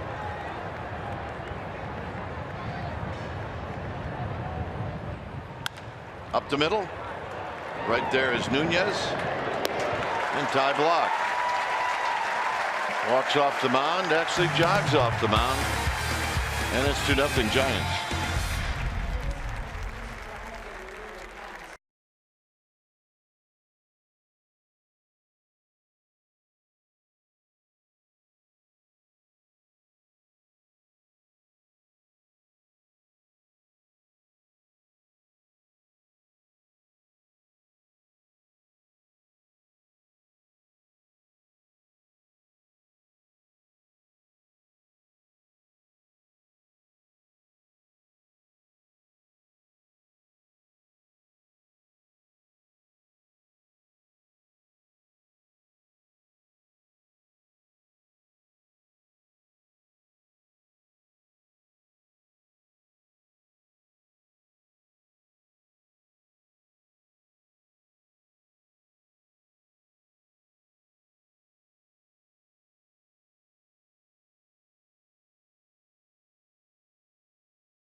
On NBC Sports Bay Area is brought to you by the all-new 2017 Chrysler Pacifica.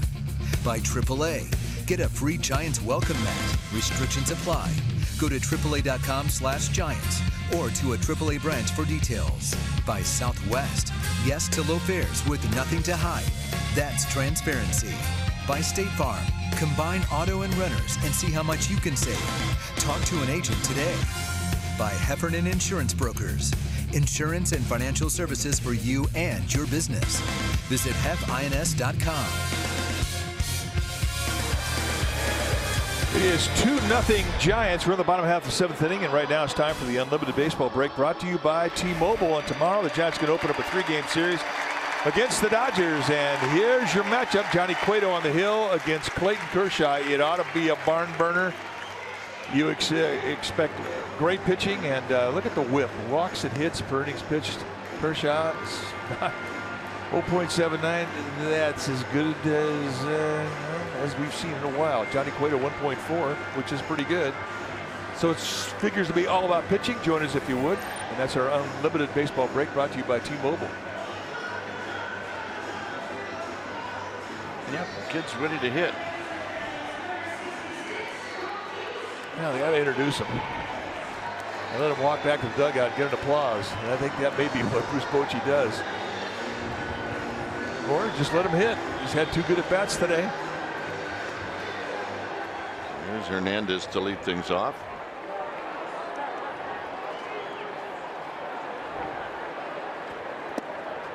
And a strike.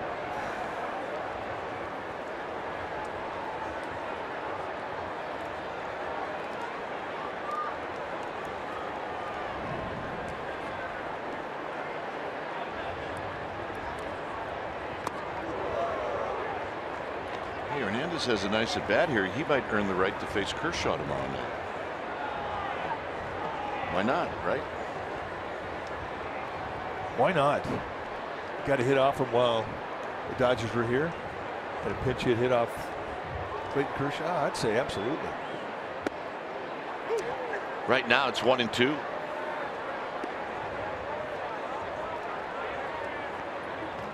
Kelby Tomlinson is on deck. So Block is out there if Hernandez gets a single or double, because then he'd be bunting. Down low.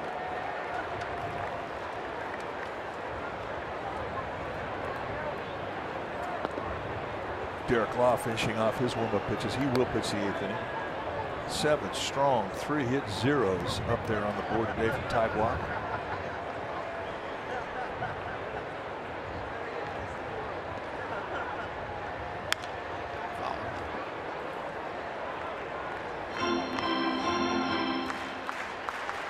So, I mean, you figure that Ty Block has gone into the rotation with the injury to Madison Bumgarner.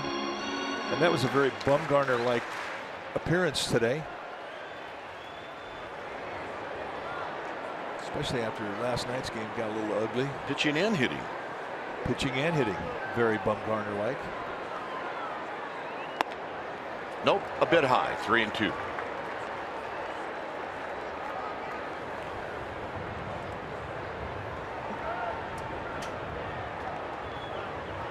Hernandez.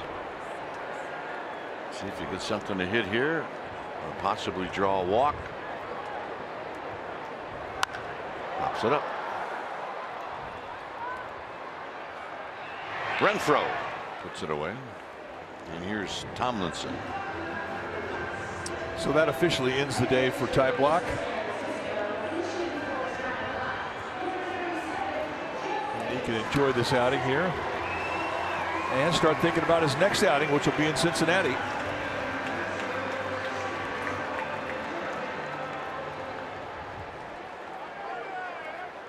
Next Saturday.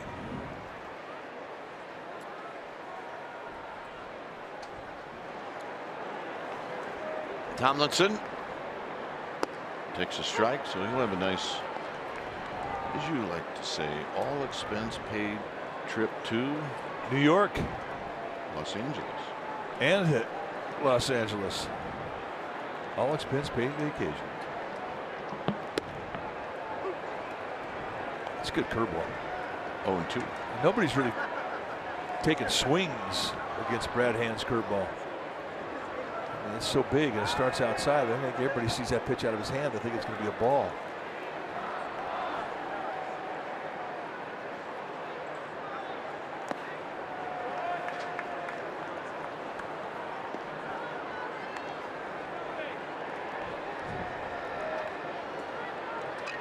One and two.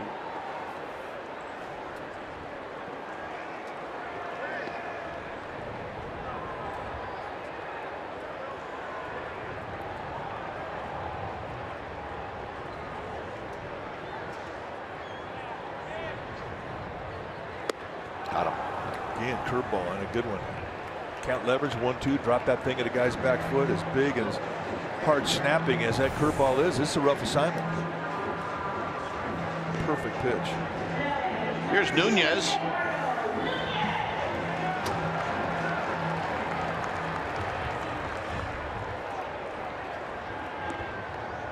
So 98 pitches for Block. Well, and he got the extension that I think Dave Righetti wanted. His last inning was not a stress inning. Didn't have to do any stretch work.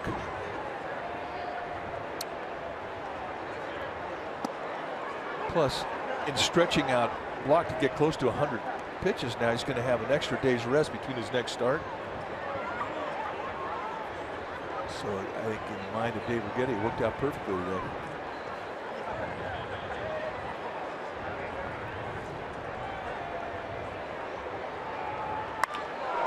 And this is hit at Ibar, who went down to a knee to catch it, and that's going to end the inning. Through 7 innings, it's 2-0 Giants.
You can stream every NBC Sports Bay Area Giants broadcast on your desktop or your mobile device.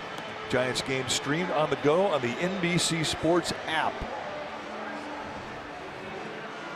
When it's time for a change, think Speedy Oil Change and Auto Service, your oil change, tune-up, and repair experts. So Derek Law going to be the setup man today, or try to be. It's his 12th game coming into a situation here. 3.18 ERA, 3-0 on the year.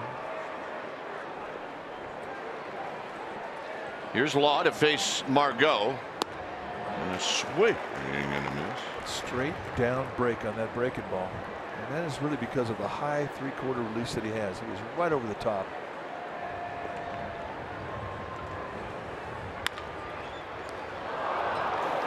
Knocking it down and then no throw.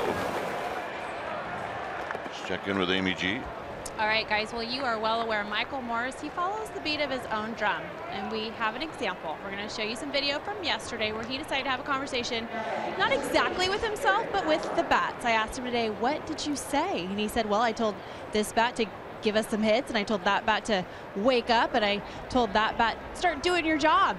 Hey, Bruce Bochy, he loves it. He said it's like having a little kid. Great energy, great enthusiasm, and it is contagious, guys. Yep. That's right. They can't all be normal. No. Strike to Ibar. So eccentricity is a good thing in a major league clubhouse. Especially when you're going through a tough spell.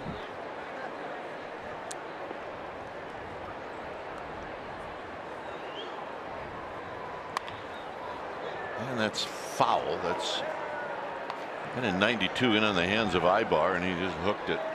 I can't believe that bat is still alive.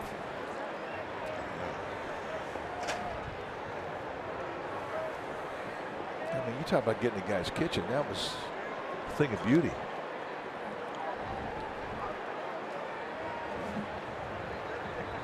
Myers on deck.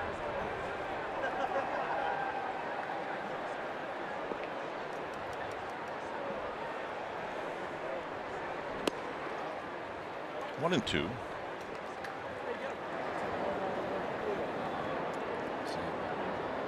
Maurer, the right-hander, Booker, the lefty.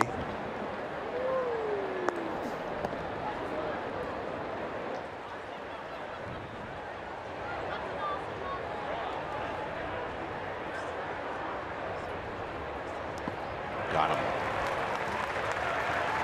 Chase the ball in the dirt. It's a nice block by Buster Posey.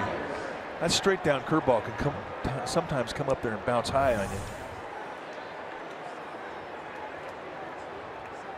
This one, he covers it perfectly. And if you do it right, that's what the ball does. It drops right in front of you.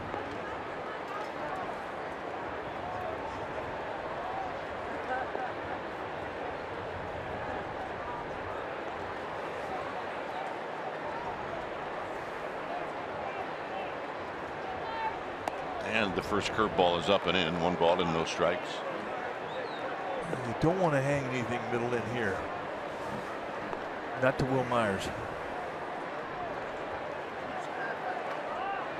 6 home runs on the year, 17 RBIs. Had a long home run last night and a mistake middle in.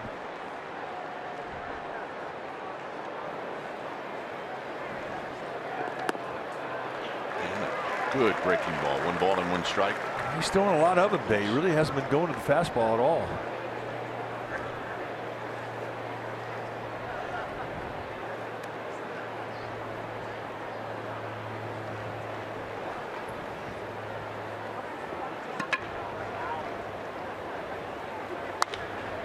Out of play, high down the right field line. Get into the seats, and it's 1 and 2. That last pitch was 95 miles per hour. It is our fast pitch, brought to you by Xfinity, the fastest Wi-Fi at home and on the go.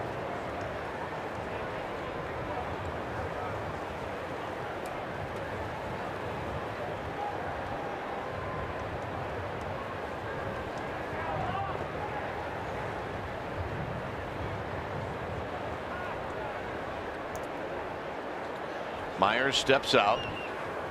Well, Derek Law shook off 3 times. He has it in his mind what he wants to throw. Breaking ball. 2 and 2.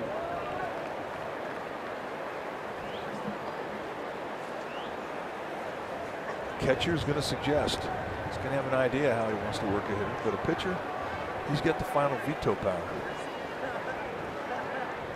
Even to a guy with a reputation like Buster Posey. 2 balls, 2 strikes.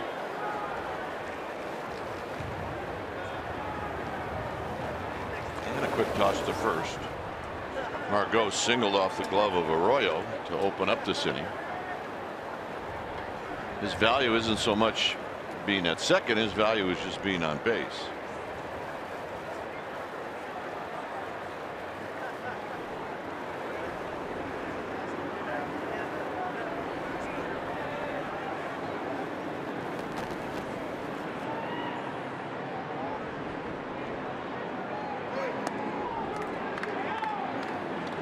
No swing. 3 and 2. Well, this becomes an interesting pitch here. As aggressive as the Padres have been on the base paths in the 2 series the Giants have played against them, I would expect them to run here. 3-2, 1 out. Margot has good speed.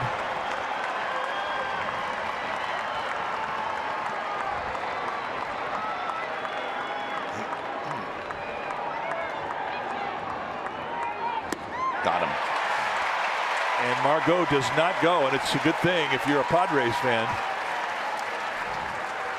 Well, there's your pitch away. We saw the graphic earlier about what Myers likes to do on pitches middle in. 94 mile an hour. I mean, that's a pretty good downward snap. I don't know if that was cut or a sink, but that thing had some sinkum on it. Well, it looked hard to hit. Let's put it that way. I think it impressed Will Myers, and that isn't that easy to do these days. Solarte is 0 for 3. Takes a strike. Law gets the ball back as he rubs it up. 41,989 here today.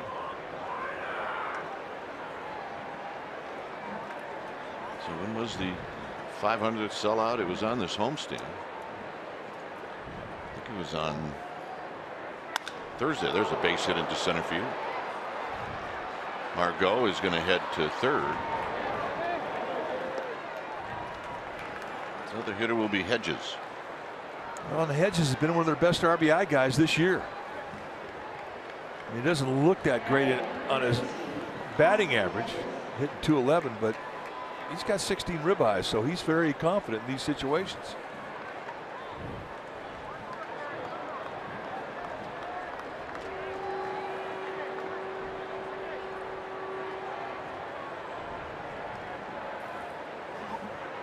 Doubled in the 4th inning.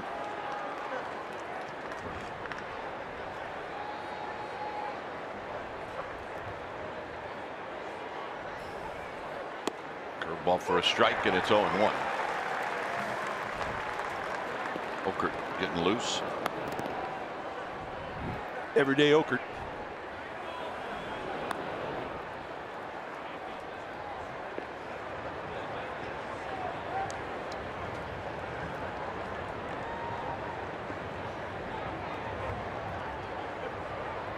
Hedges steps out.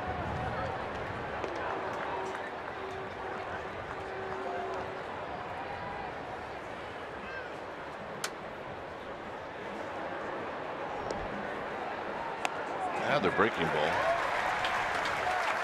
It's 0-2. Riding it hard, isn't he?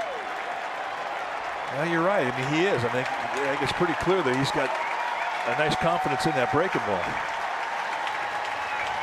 And he needs to dig deeper right now.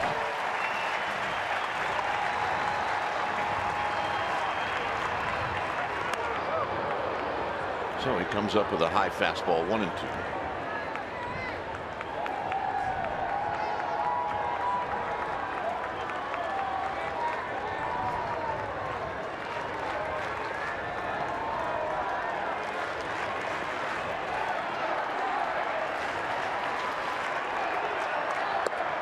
Same spot, 2-2. Yeah, just an overthrow there. I mean, if I'm Hedges, I'm sitting on a curveball right here. Even though I got 2 strikes on me.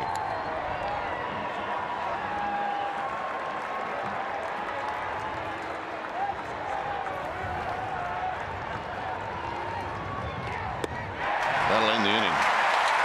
That's a good one. I don't think you could have hit it if you were looking for it. Bell, Pence, Posey coming up.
Down to Los Angeles, it's going to be Johnny Cueto taking on Clayton Kershaw. Giants-Dodgers matchup. It's a 7 o'clock game.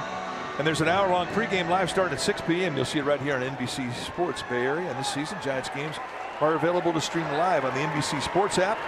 So for up-to-the-minute Giants news, log on to NBCSportsBayArea.com for insider Alex Pavlovich. Here's Belt. And Belt with a swing and a miss. No balls and 1 strike. Probably the last hitter that Brad Hand is going to face. Brandon Maurer, the right-hander and the closer for the Padres, needs some work. A couple right-handers, Pence and Posey coming up.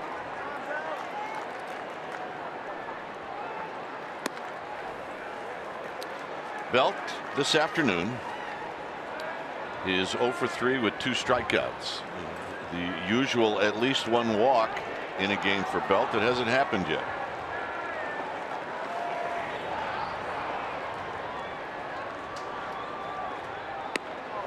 Oh, or make it 1 and 2.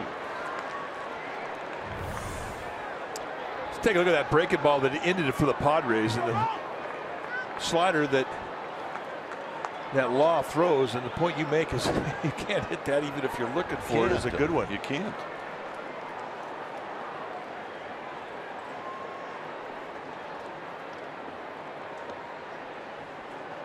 And Belt with the hat trick today. 1 out.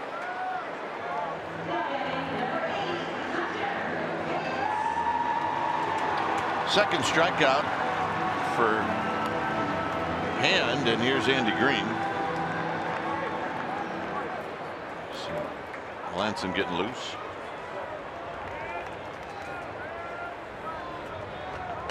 So we get a double switch when it's time for a change. Think Speedy Oil Change in auto service, your oil change, tune-up and repair experts.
Season game live on MLB.TV Premium, and you can do it on over 400 supported devices.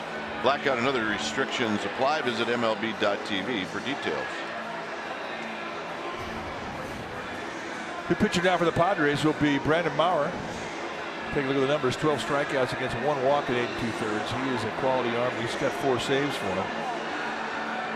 So he comes into this game bringing his mid to high 90s fastball that he can sink and cut. And he's also got a slider. He's got a curveball, slider, and changeup. More sliders and curveballs. But nobody's really squaring him up.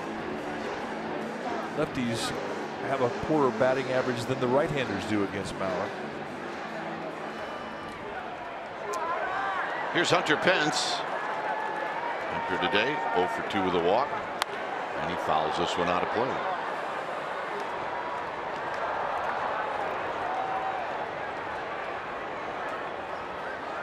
Sardinas comes in to play second base. So Solarte out of the game. So Sardinas will hit in the 6th slot.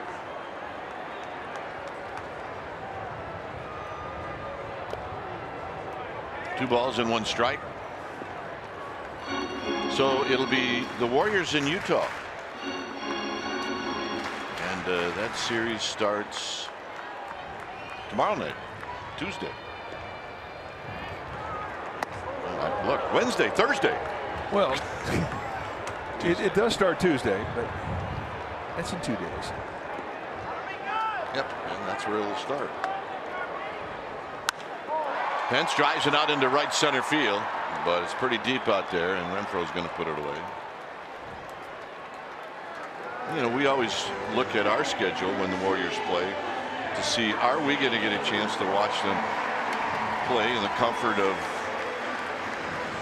a hotel room or in your own house. Thursday's a day off in Cincinnati, so we'll be able to watch that game.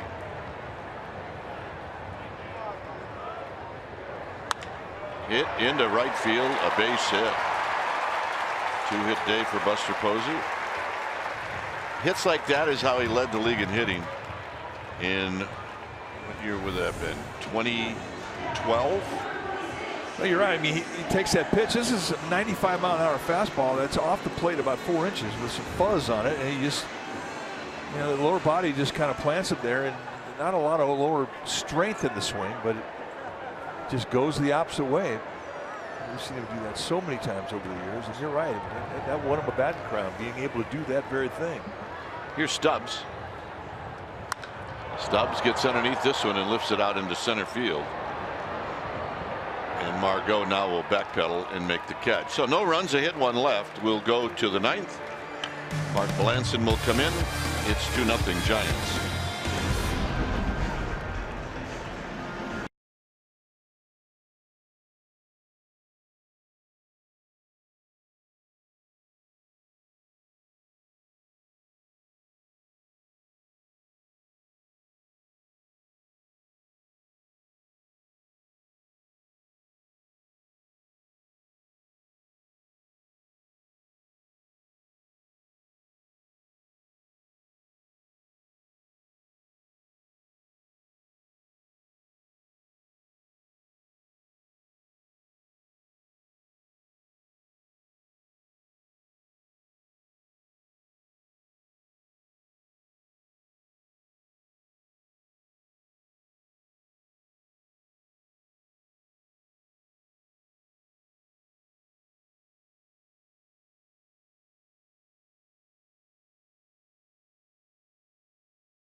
Melanson comes in to do the pitching. When it's time for a change, things speedy. Oil change and auto service. Your oil change, tune-up, and repair experts. Numbers for Mark Melanson. Very good. An ERA of 2.08, 9 strikeouts against 1 walk and 8 2/3. 5 saves on the year for Melanson. He failed to convert on a save on opening day in Arizona, and after that he has been perfect. He has definitely hit the comfort zone. Low 90s cutters, big over-the-top curveball. And he is really zeroed in on the low location with all of his breaking balls. And he's really been very, very good in the way that he plants the cut in tight to lefties, down and away from righties, both sides of the plate. I mean, it's exceptional command with that pitch. And it shows in his numbers. So Sardinas, who came on the double switch, will lead things off.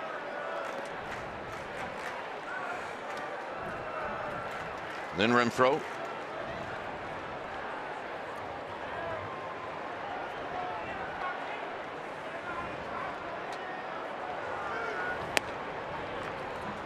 Melanson was not scheduled to pitch yesterday had it been a save situation.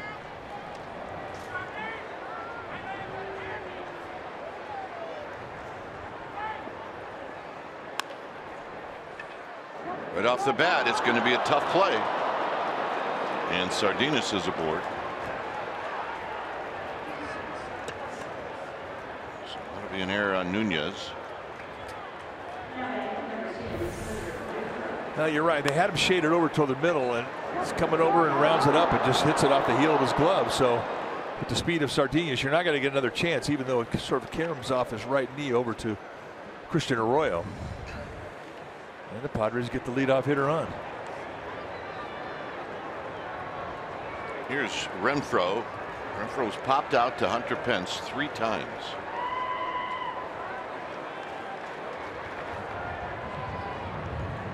Hector Sanchez is on deck.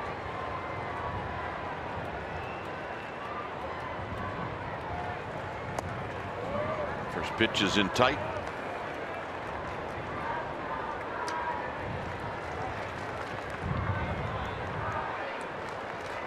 Thrown 5 home runs on the year, and he's definitely in a 1-0 count. Going to think about trying this game up.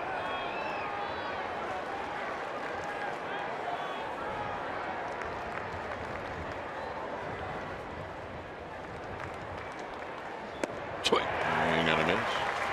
And that's the location we're talking about with the cutter that Melanson has had. Once he's hit the comfort zone, settled in, feels comfortable in his new uni. I mean, he's been nailing corners with that cut that has been low 90s.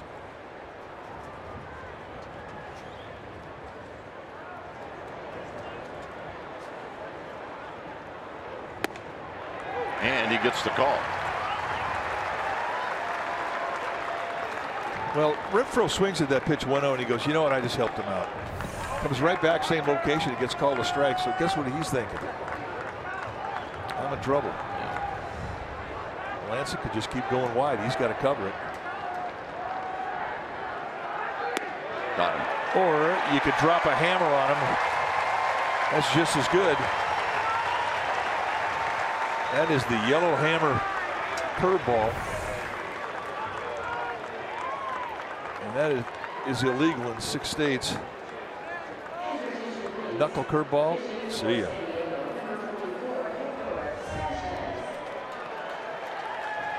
So with 1 out, here's Hector Sanchez.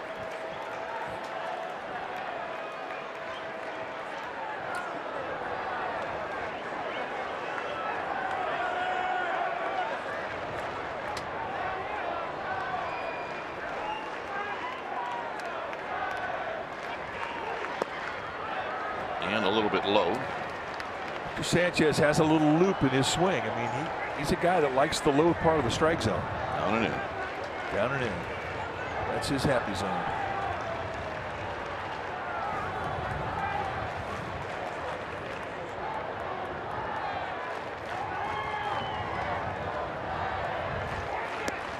There's a strike to even the count. Backdoors him. Absolute perfection on that outside corner.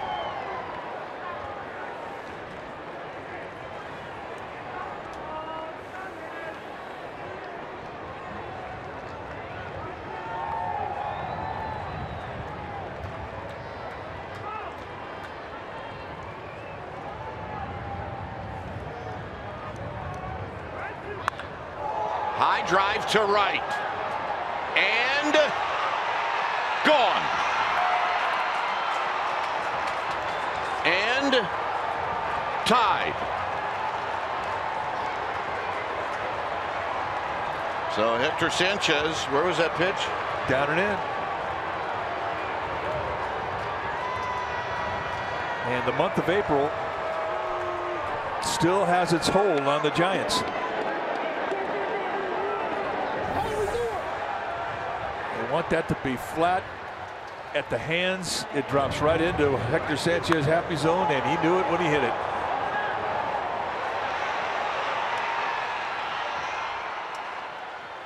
So here's Spangenberg.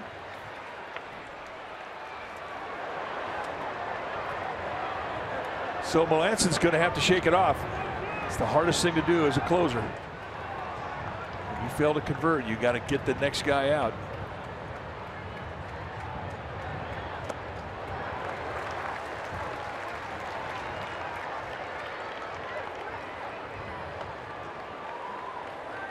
Spangenberg bounced out to Nunez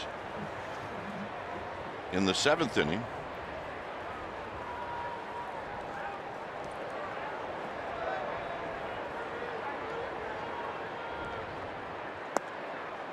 And it's low. 1 ball and 1 strike.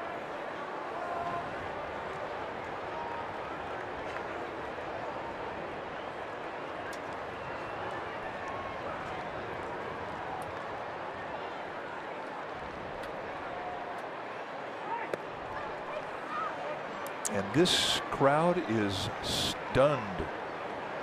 An air start the inning off. Valencia gets a strikeout. And Hector Sanchez, his first home run of the year. And everybody is very quiet. 3-1. Top of the order, Margot is on deck.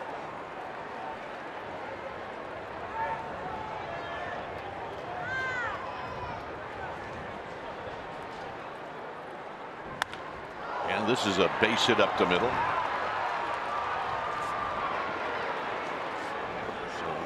Spangenberg with a base hit. Yeah, that's significant. He's got base stealing speed.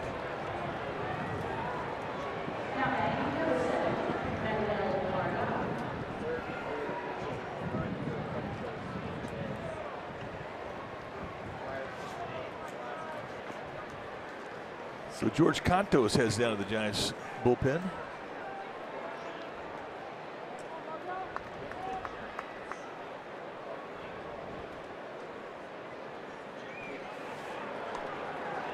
Margot 1 for 4. Well, back was a healthy rip, and it's 0-1. I mean, that's one of the things that you can't even understand until you've done it as a closer, where you give up a lead, you give up a chance for a win in front of your home crowd, and when that happens, I mean, you're so angry at yourself, and it can cloud your concentration.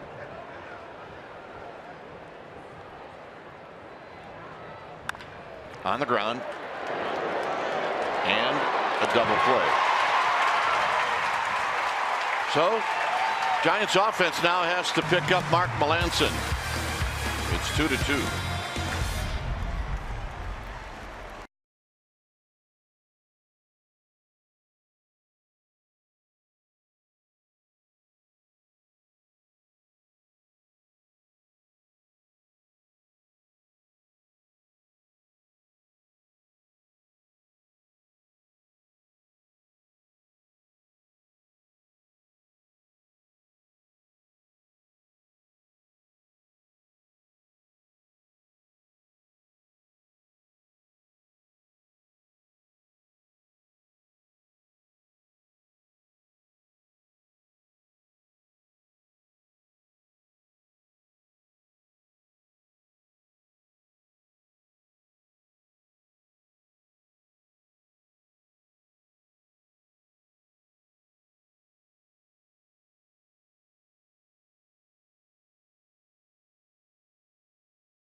All-Star Teachers brought to you by Provident Credit Union. You can vote at NBCSportsBayArea.com/AST.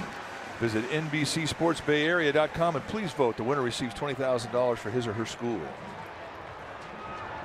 2-2 ball game. Mauer to Arroyo, and a shot on the ground, and it's right at Spangenberg. 1 pitch, 1 out. Hit it well. Cordova is now in left field. So here's Joe Panic.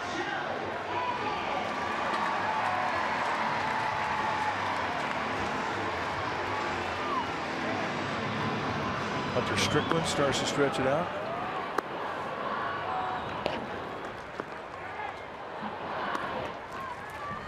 Here's Panic. Panic 1 for 2. Takes a strike, hit by a pitch in the 5th inning.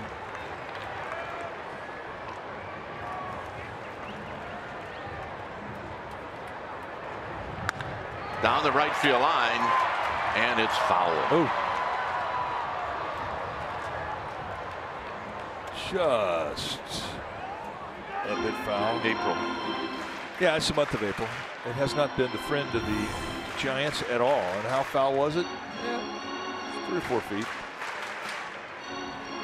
But in my mind, when it was going down the line, I'm thinking that's 2 bags. And where Renfroe, the right fielder, was playing, maybe 3. Renfroe is defending Triple's alley.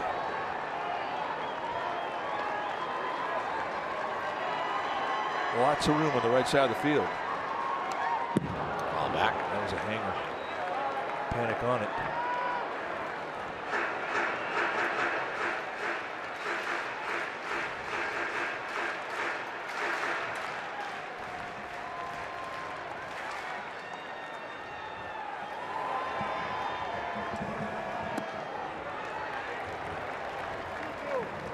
Two and two.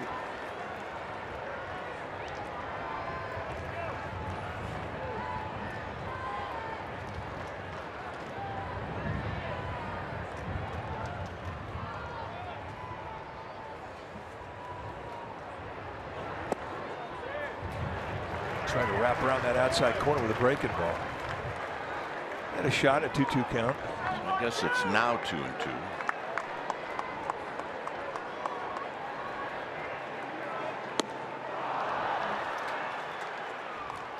Two down. Here's Hernandez.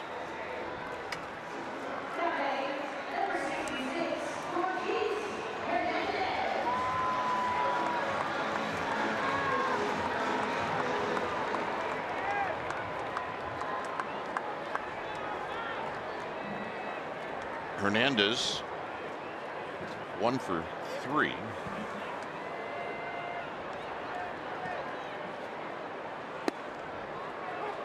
.96-mile-an-hour challenge fastball for a quick strike 1.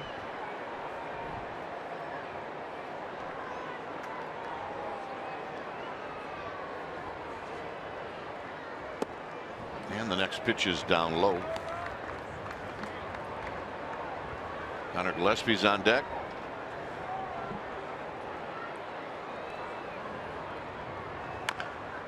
Tap foul.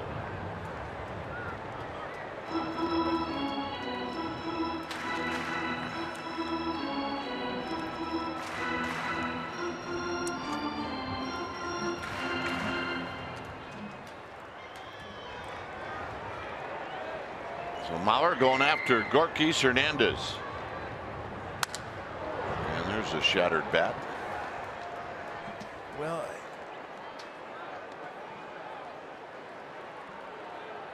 a lot of teams know if you're going to pitch to Gorkis Hernandez, he's got a little length to his swing, and there's a little bit of a hole in that inside corner on the hand. You can break a bat.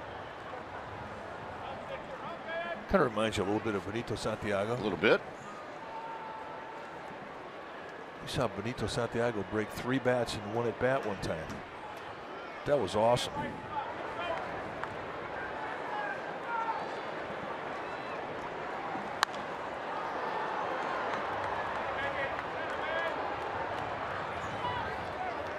And a battle right now. That was a guy I enjoyed watching, being around. He was very entertaining. Santiago played both with the Padres and the Giants. Hit on the ground. This one will be right at the second baseman, Sardinas. And that'll end the inning. So we're going to play extra innings on the last day of April, and it's a 2-2 ball game.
New pitcher now for the Giants will be the right-hander Hunter Strickland, coming into his 12th game. He's out to a great start, 10 base runners in 9 innings, 8 strikeouts.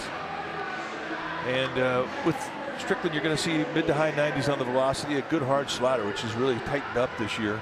They've done some work on that pitch. It's paying some dividends. And a split finger fastball.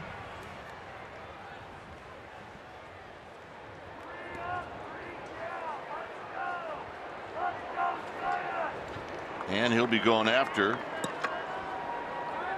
Eric Ibar here to open up the top of the 10th inning.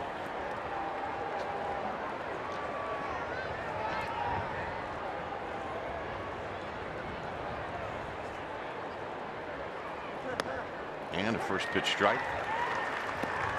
It's become a real good pitch for him, that first pitch slider. Beauty about being established with a high velocity fastball like Strickland has. Nobody's going to look for anything but that high velocity fastball. And they'll take that first pitch slider.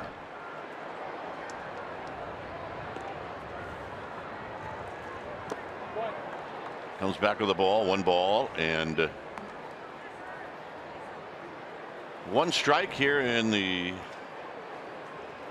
10th inning.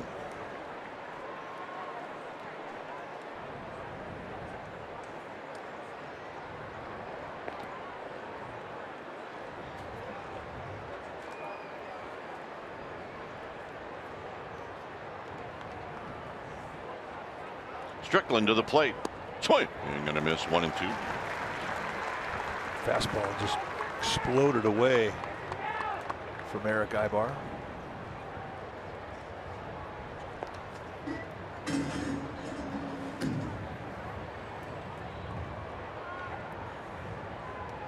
Myers on deck.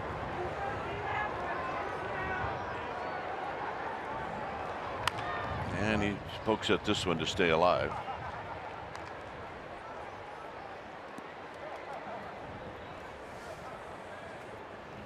The Rockies and D-backs, very interesting game in that live ballpark in Arizona. That game is scoreless in the 9th inning. Have the roof open in the desert. And I wonder if that has ever happened before. We've had a scoreless game going on. Seems very odd.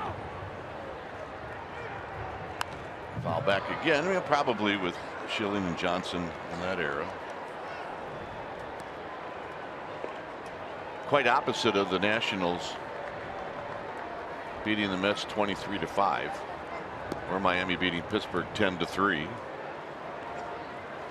Here it's 2-2.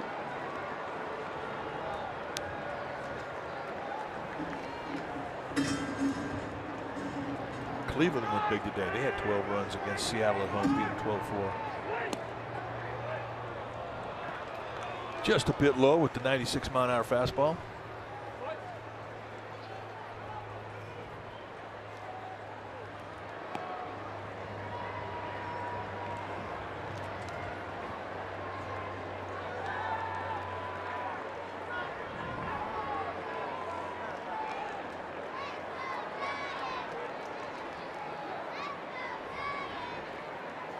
Tried to get time and didn't get it, and he strikes out swinging.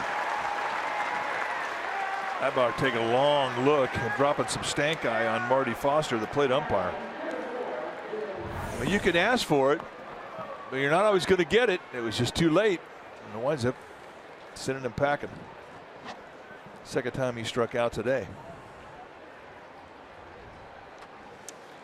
Here's Myers, who's 0 for 4.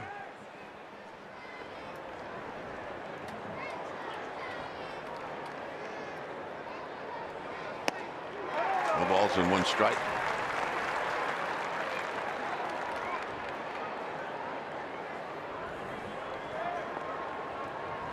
For the Giants in the bottom of the 10th, we'll have Strickland, Nunez, and Belt.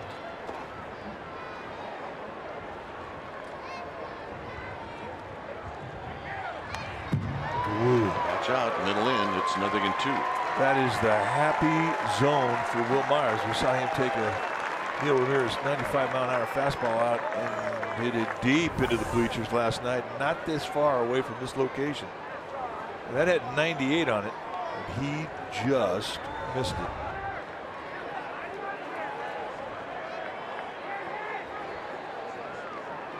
So it's 0-2.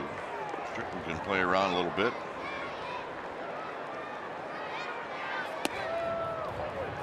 One and two.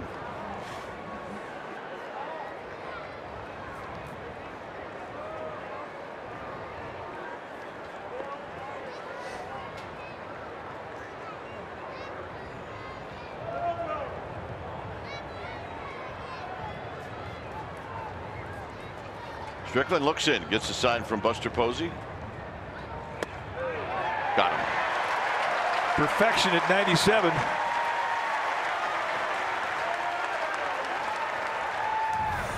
Right on the outside corner. Will Myers gets the trip back to the dugout. An 0 for 5 day, and he hadn't seen many of those lately.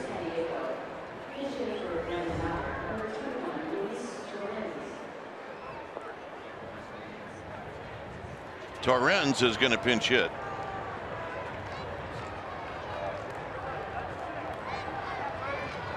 Luis Torrens.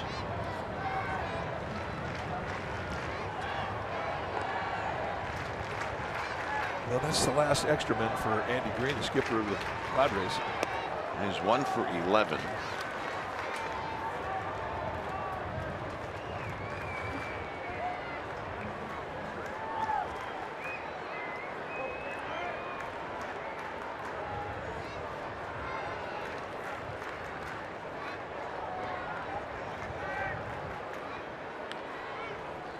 Swing and a miss.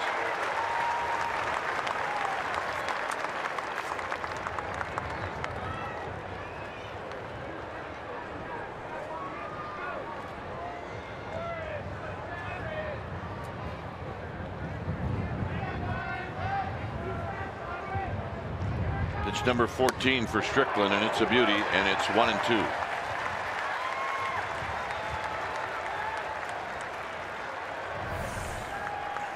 Take a look again. Perfect location. Little cut on the four-seam grip.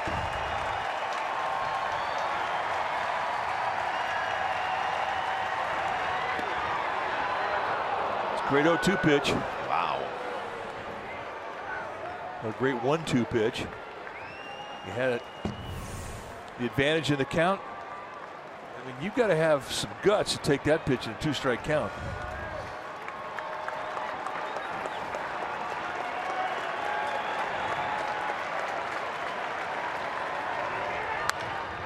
Foul.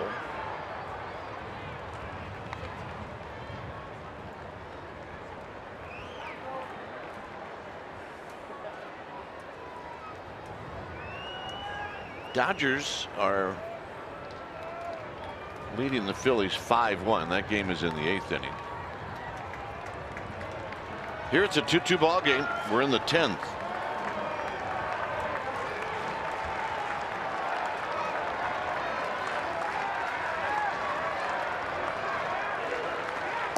And he struck him out swinging, and he strikes out the side. Pitcher spot, Nunez, Belt coming up.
as we go to the bottom of the 10th inning. New pitcher now for the San Diego Padres is going to be the left-hander Ryan Buchter. And in 10 games this year, this is what he has done. He's got a save in 2 opportunities. 3.72 ERA, 8 strikeouts at 9 2/3. You're going to see a fastball that's low to mid-90s, more lows than mids. He will cut the fastball, and he's got a curveball.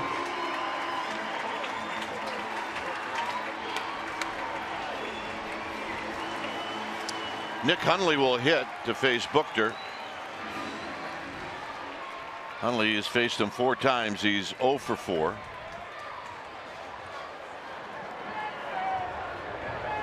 So here's Buchter. He's the 3rd lefty that has thrown in this game for the Padres. Richard started a lefty, then Hand lefty. Mauer just finished an inning and 2/3, a righty, and then Buchter. And a strike on the inside corner. Marty Foster, what do you think? Good job today? Yeah, I like Marty Foster's strike zone. It's pretty steady. Haven't seen much rubbernecking. I haven't seen that much grief coming from either dugout pointed at Marty Foster because of his strike zone, and those are the 3 indicators. Pulled on the ground, foul. John Rhodey, what? He just decided to let her ride? Well, he's 80. It's pretty comfortable right there. It's sunny, and yep, there you go. Hundley is looking for his first hit on the homestand. Not a bad spot to get it. 2-2.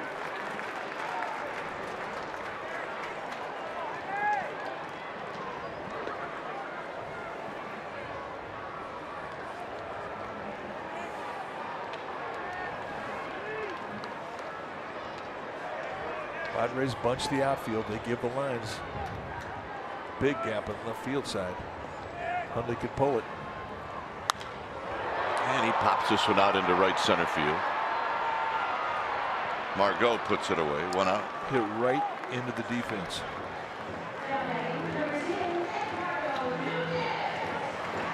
So here's Nunez. Nunez has hit the ball well today. He's only gotten 1 hit, and that was a double down the right field line. Yeah, he's still looking for his first home run of the year, too. I mean, he's got some pop at his bat.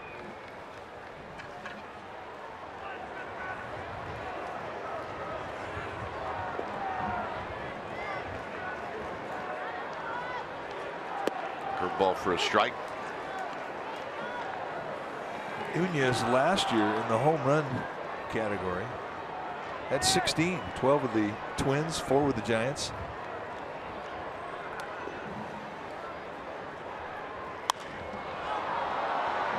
In the park to center field. And Sardinas makes the catch. 2 outs. And here's Belt.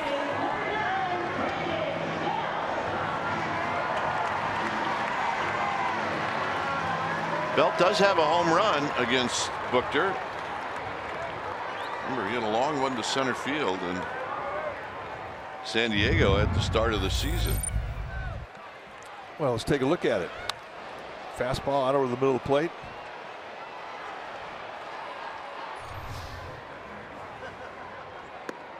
And he looks at a curveball right off the bat. That's a big bender. That's one that comes right at the left-handed hitter.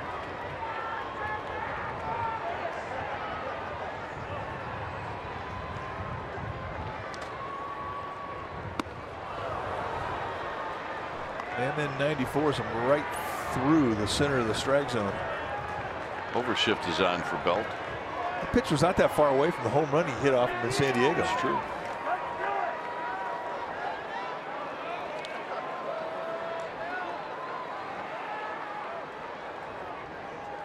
Down low.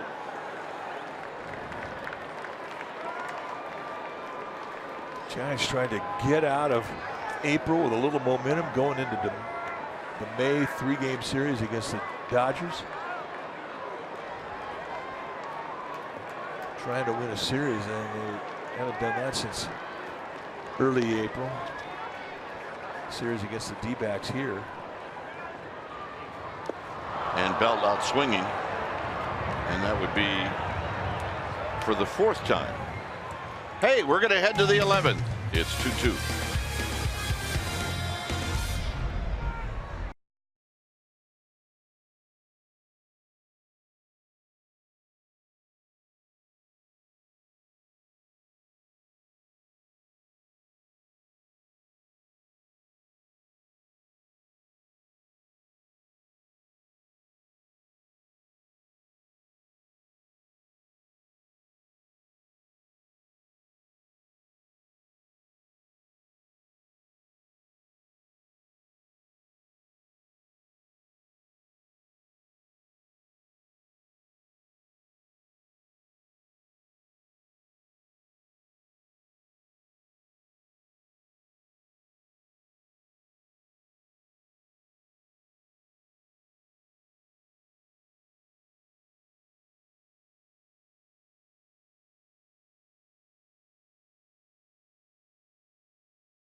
Happy hour at the ballpark on Friday, May 12th. Your happy hour ticket includes Lagunitas beverages, live music, hey, an opportunity to watch BP from the field, a barbecue buffet, and a lower box ticket to see the Giants take on the Reds. sfgiants.com/happy hour for tickets. It's a 2-2 ball game, and the new pitcher for the Giants is George Contos. Locke, Law, Melanson, Strickland, and now Contos as we approach the 11th inning. Take a look at the numbers for Contos. 12th time that he has come in, whittling that ERA down. It kind of got ballooned with one bad outing of the 11 that he's had. Kind of happens in April, doesn't it? Yeah, it can happen. Hedges 1 for 4.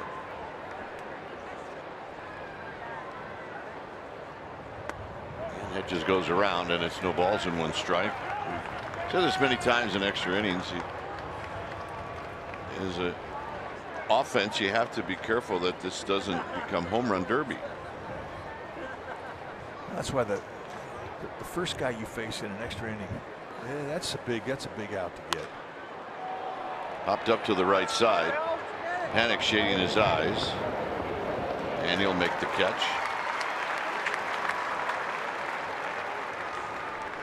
And with 1 out, here's Sardinas. Well, you could feel it on the bench when your team gets a leadoff hit run in an extra inning ball game. It's just like all of a sudden, okay, here we go. It's just a group swell of anticipation.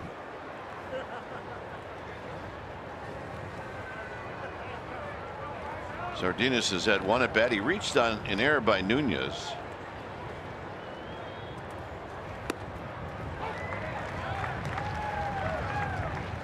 Strike.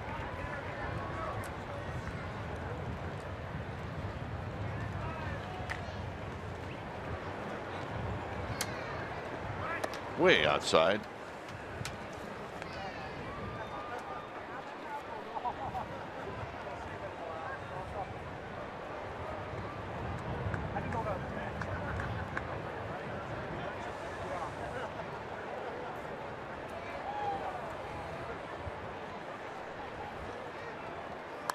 Foul back.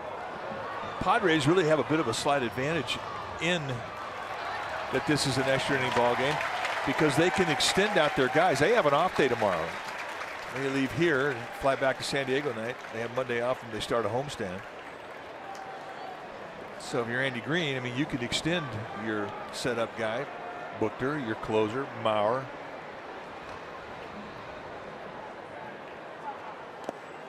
In the dirt, it's 2 balls and 2 strikes. Giants get on a plane after today's game and head down to Los Angeles when they got a game tomorrow night. So it does affect the way that you use your pin in regards to how you extend guys.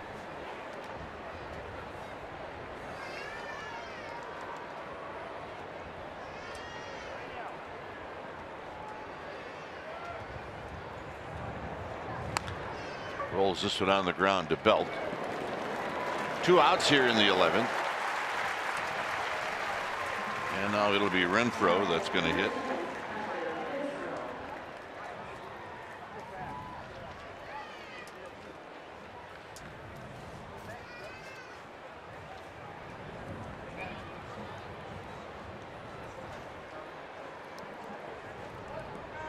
Renfroe today is 0 for 4.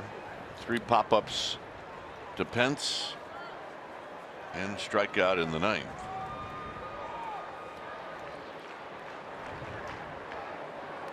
Spikes this one, and it's 1 ball and no strikes. But guys like Renfroe with power, I mean, you know, they can have an 0 for 4 with a couple strikeouts, and all of a sudden they get a pitch that they can drive. They can turn around a ball game in a hurry with the long ball, and you can bet that that's what he's thinking about here in this 1-0 count.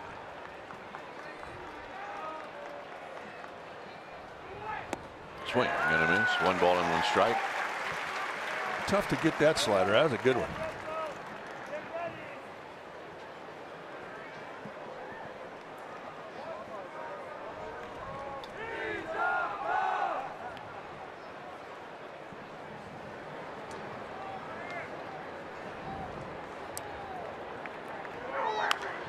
Hit on the ground, foul.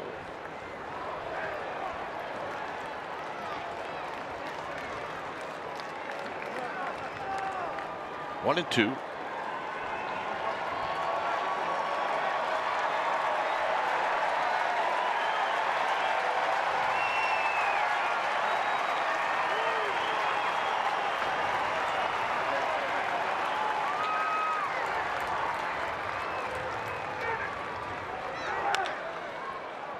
Charging and throwing, and Belt can't hang on. It's a fair ball. So aboard at first is Renfroe.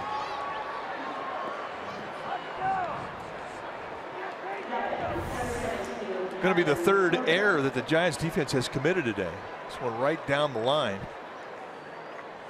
And a ball that just eats up Brandon Belt. He cannot wrestle it down. So I guess if you're the Giants, you have to be fortunate that this ball did not get past Belt any further, allowing Renfroe to get to second base.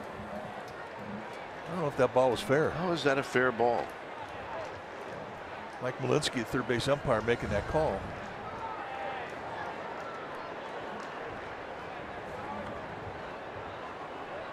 Here's Cordova on the ground, and it's Panic from the outfield grass, and he'll make the play.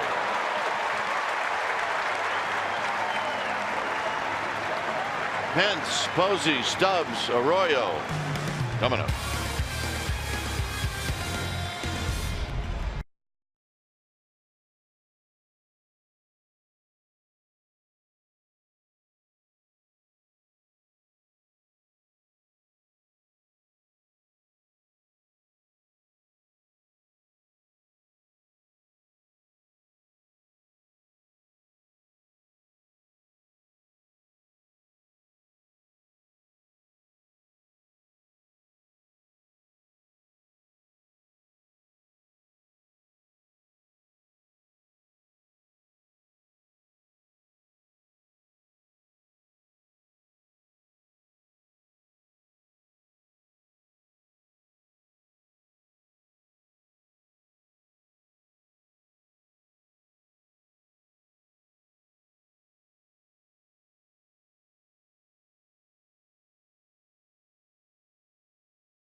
And Wednesday, those are your pitching matchups. Giants once again will see all left-handed starters for the Dodgers, and for the Giants it'll be Cueto, Moore, and Samardzija. So those will all be very good games at Dodger Stadium. Yeah, 6 o'clock tomorrow, pregame live. Here's Pence facing Ryan Buchter.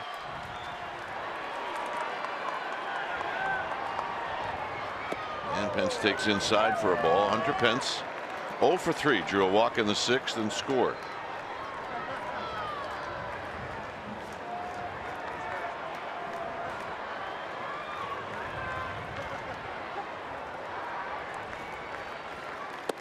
Two balls and no strikes. Buster Posey on deck.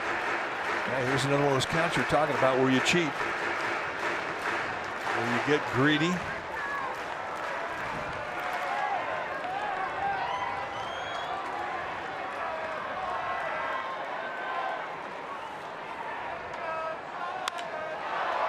He's got in on the hands of Pence. 1 out. And here's Buster Posey.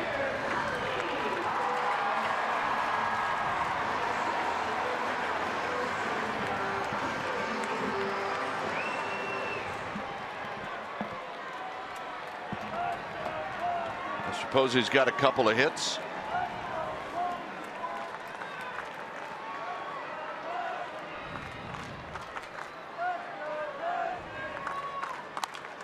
Fouls this one backing out of play. Trying to send everybody home. Well, he has a pitch he could elevate. I mean, that was up there around the belt. That's what you're looking for. Something that elevates on contact, and that certainly was an opportunity.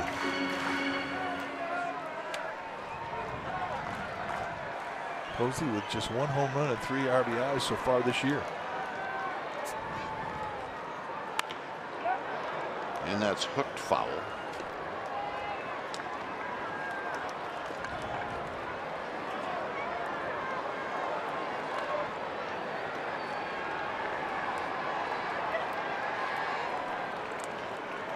All right, Don Rody, hang in there.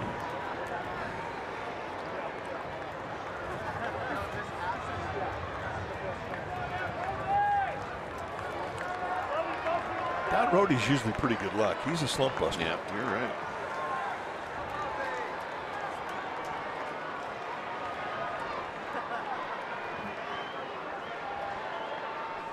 Up the middle and a base hit. Buster's got the magic wand-do working today. Well, what do you do with 2 strikes? I mean, you center the field, you go right back up the middle, right between the legs of Ryan Buchter. And it all started with a single through the legs of Ryan Buchter. Stubbs has had 1 at bat. That was against Mauer, and he hit a fly ball to center field.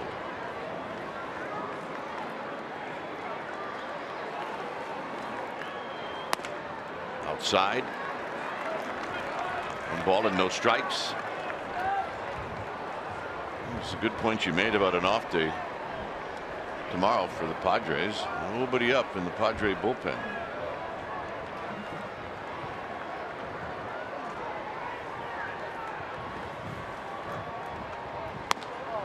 One ball and 1 strike. That's a challenge. Drew Stubbs has always had an uppercut. He's got power, but he's also got a hole. But in his career, he has been prone to the strikeout.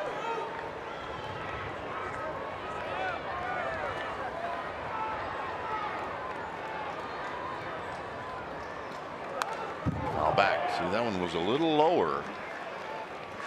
And that's more into what he likes.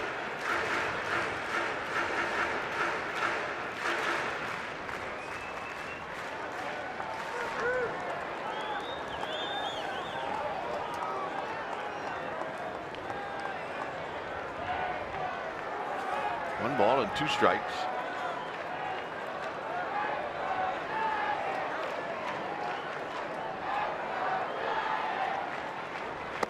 High, 2-2.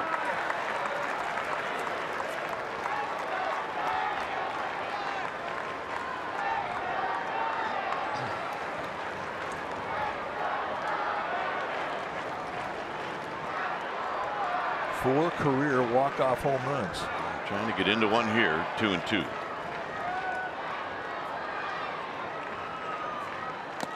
And he got a piece. We'll do it again. Elevated a little bit. My memory serves me correct. One of those walk-off home runs was against the Giants. I believe it was. This is the area he's trying to go. I mean, that's a perfect pitch, up and in. So Stubbs does well to fight that off. To live to see another pitch.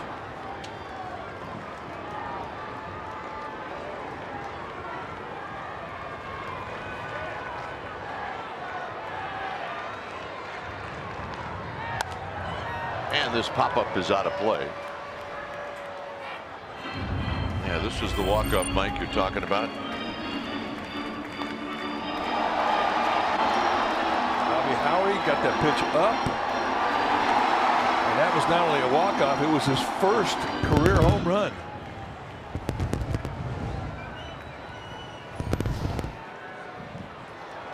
Two balls, 2 strikes.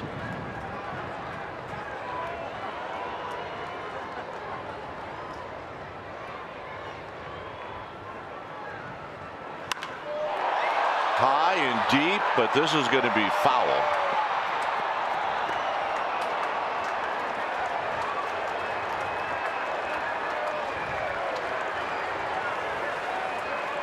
Got this crowd pumped up a little bit. A little bit. Let's take a look at where it was. You know, just missed it. A little out front. That was right in the Bobby Howry area.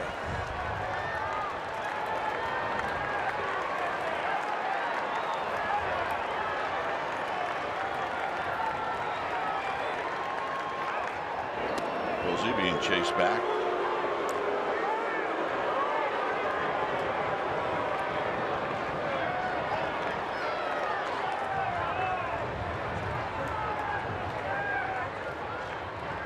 Two balls, 2 strikes.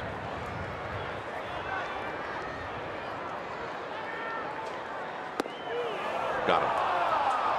Big, slow curveball freezes him.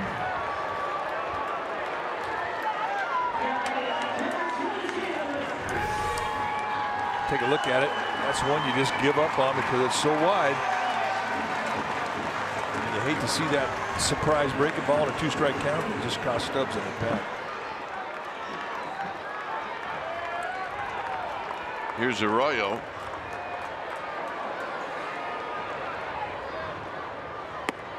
And a breaking ball for a strike, and it's 0-1. Padres guarding the line at third base with Spangenberg. Big hole on the left side.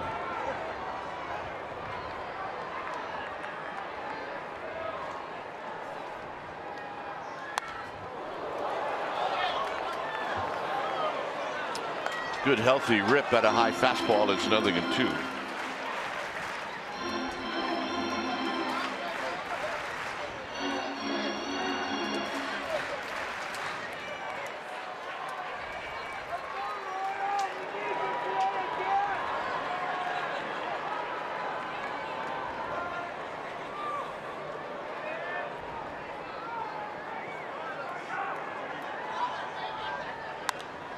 Foul back. One thing Booker's done a nice job of. I mean, he's putting that fastball right in on the hands of these right-handed hitters. I think he'd probably like to see what the breaking ball would do again.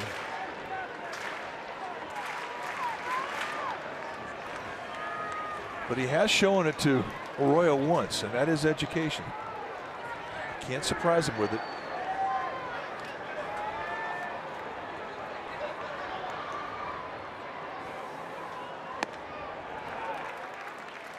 So there was that breaking ball. We go back to Friday. A flashback. And this in a tie ball game was the difference in that Friday night game. Second home run in the career of Christian Arroyo. And it lit up Orange Friday. Posey goes. Got him, and the inning's over.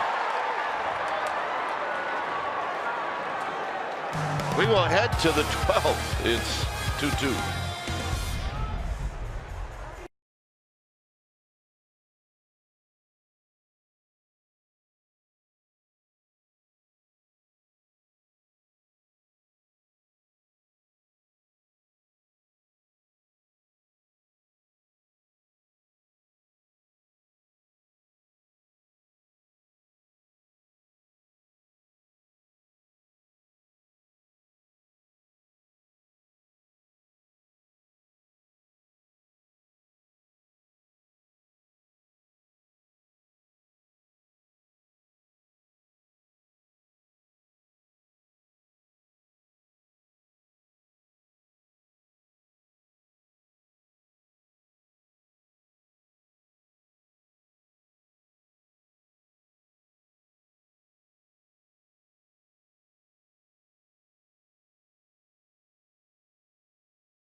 You're going to receive a collectible tin box presented by Chevron Extra Miles. The perfect tin box for baseball cards, Giants keepsakes, or even your lunch. Join us here at the Yard. The Giants can take on the Reds. Go to sfgiants.com for tickets.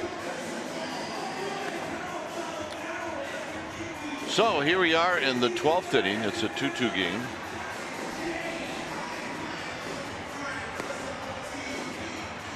Contos with a very nice 11th inning.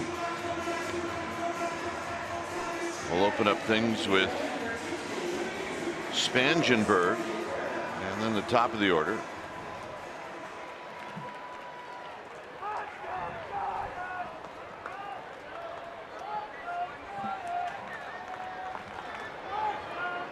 Spangenberg came into the game on a double switch. He's had 2 at-bats, and he's 1 for 2. This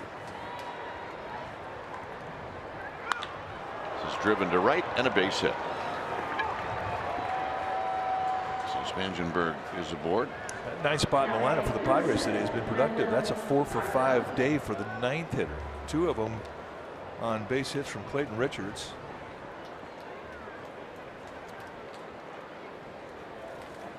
So here's Margot. Margot, his last at bat, bounced into a double play, 6-4-3 double play.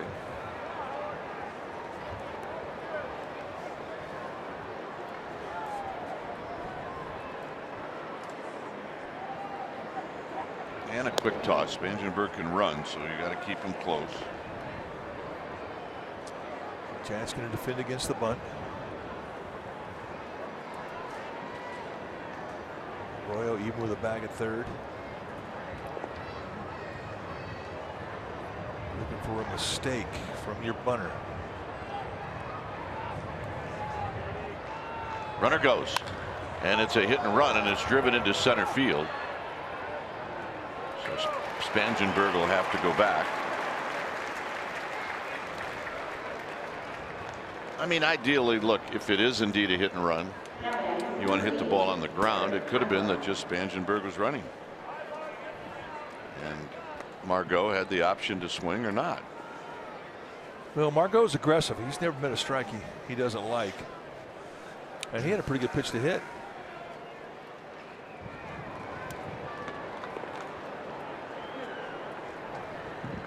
Ibar is 0 for 4.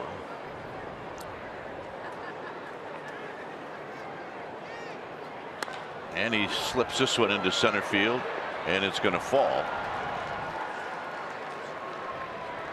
So Ibar with his first hit. And here comes Myers.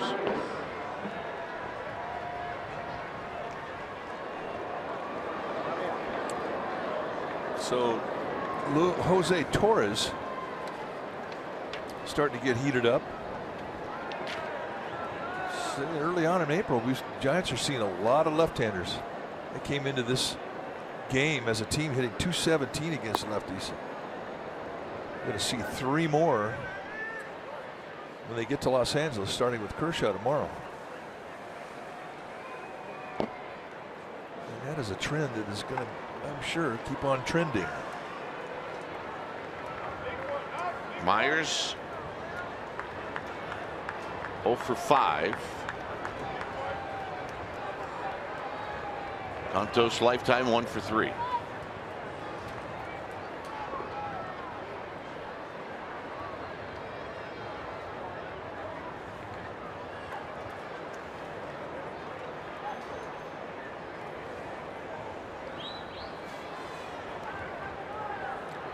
Giants have pretty good arms in the outfield, all 3 positions.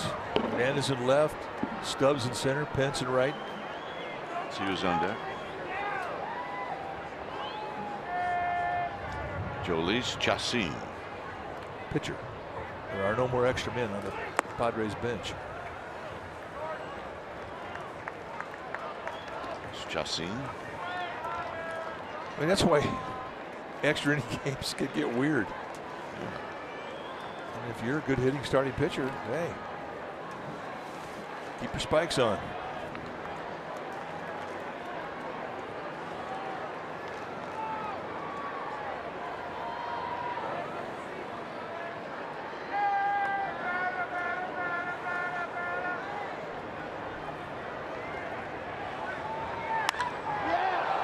High and deep to left. And gone. Myers has done it again.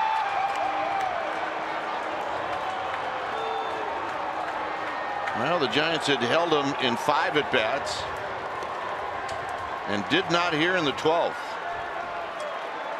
Yeah, we talked about what this guy does middle in. And take a look at the pitch. I mean, it is almost identical to where the pitch was last night that he hit out against Neil Ramirez. Wow.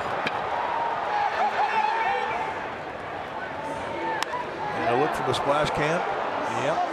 Not coming back from that angle either. So here's Buchter, or make that Chacin.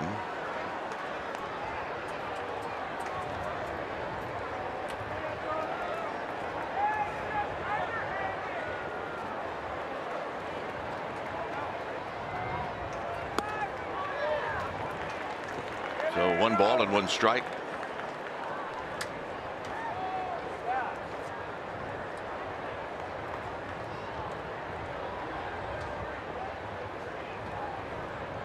On deck is Hedges. That's cute foul. It's 1-2. Spangenberg and Ibar with base hits, and then Myers with a base hit, and it left the park.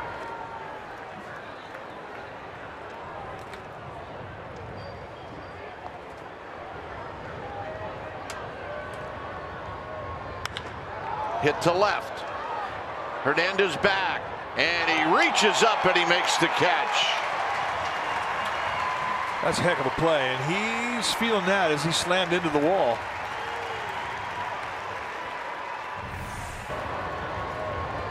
So Chacin putting on a pretty good at bat. Spectacular. We've seen that. 2 guys go on the disabled list for something very similar. Yeah, Jared Parker, Denard Span. Boy, it's just a high backhander right in the sweet spot. Good play. Here's Hedges.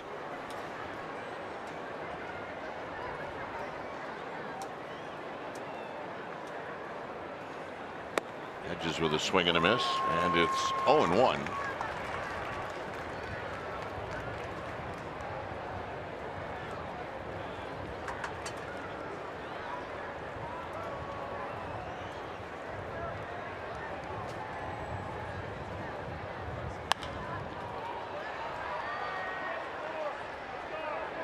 Arroyo battle in the sun, and that'll end the inning. Damage done. 3 runs on the home run by Myers. Giants have some work to do.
For the Padres, all the runs for the Padres have come on home runs. Now this one hurt against Melanson. They had the game 2-0. It's Hector Sanchez, and for Sanchez, 3rd time he's had a pinch hit home run that tied it up, and then with 2 on, Will Myers gets a fastball up and in and says, "That's where I like it." So 2 swings to the bat have been the difference in this game for the Padres, and they now lead 5-2.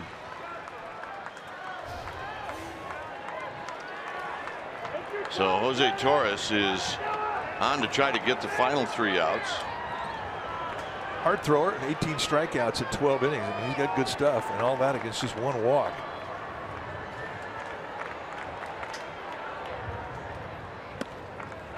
And a strike to Joe Panik, who's 1 for 3 in the game.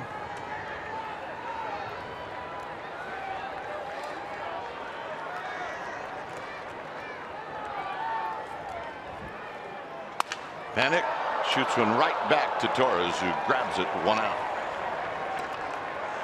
And that'll bring up Hernandez.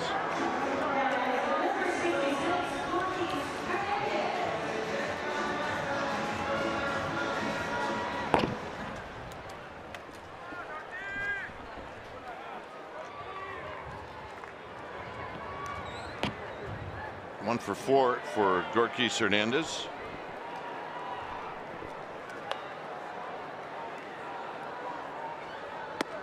And a call strike.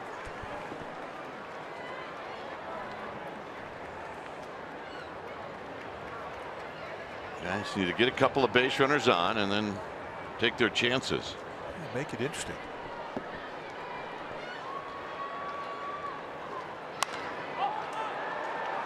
Popped up to Sardinus at second. 2 outs. And Connor Gillespie will be the hitter with 2 outs.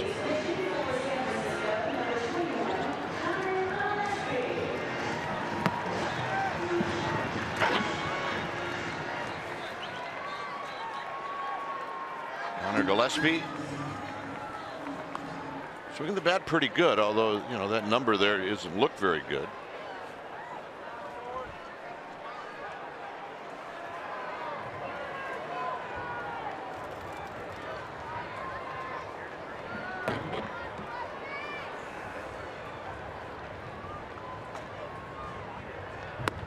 And a call strike.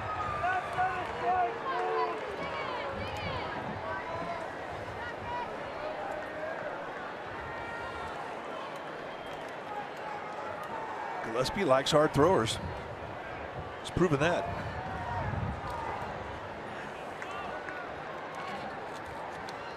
Prove that obviously in postseason. You're right. He took on the hardest thrower, Aroldis Chapman. Very memorable at bat. So he's seeing high velocity gas with another left-hander, Jose Torres.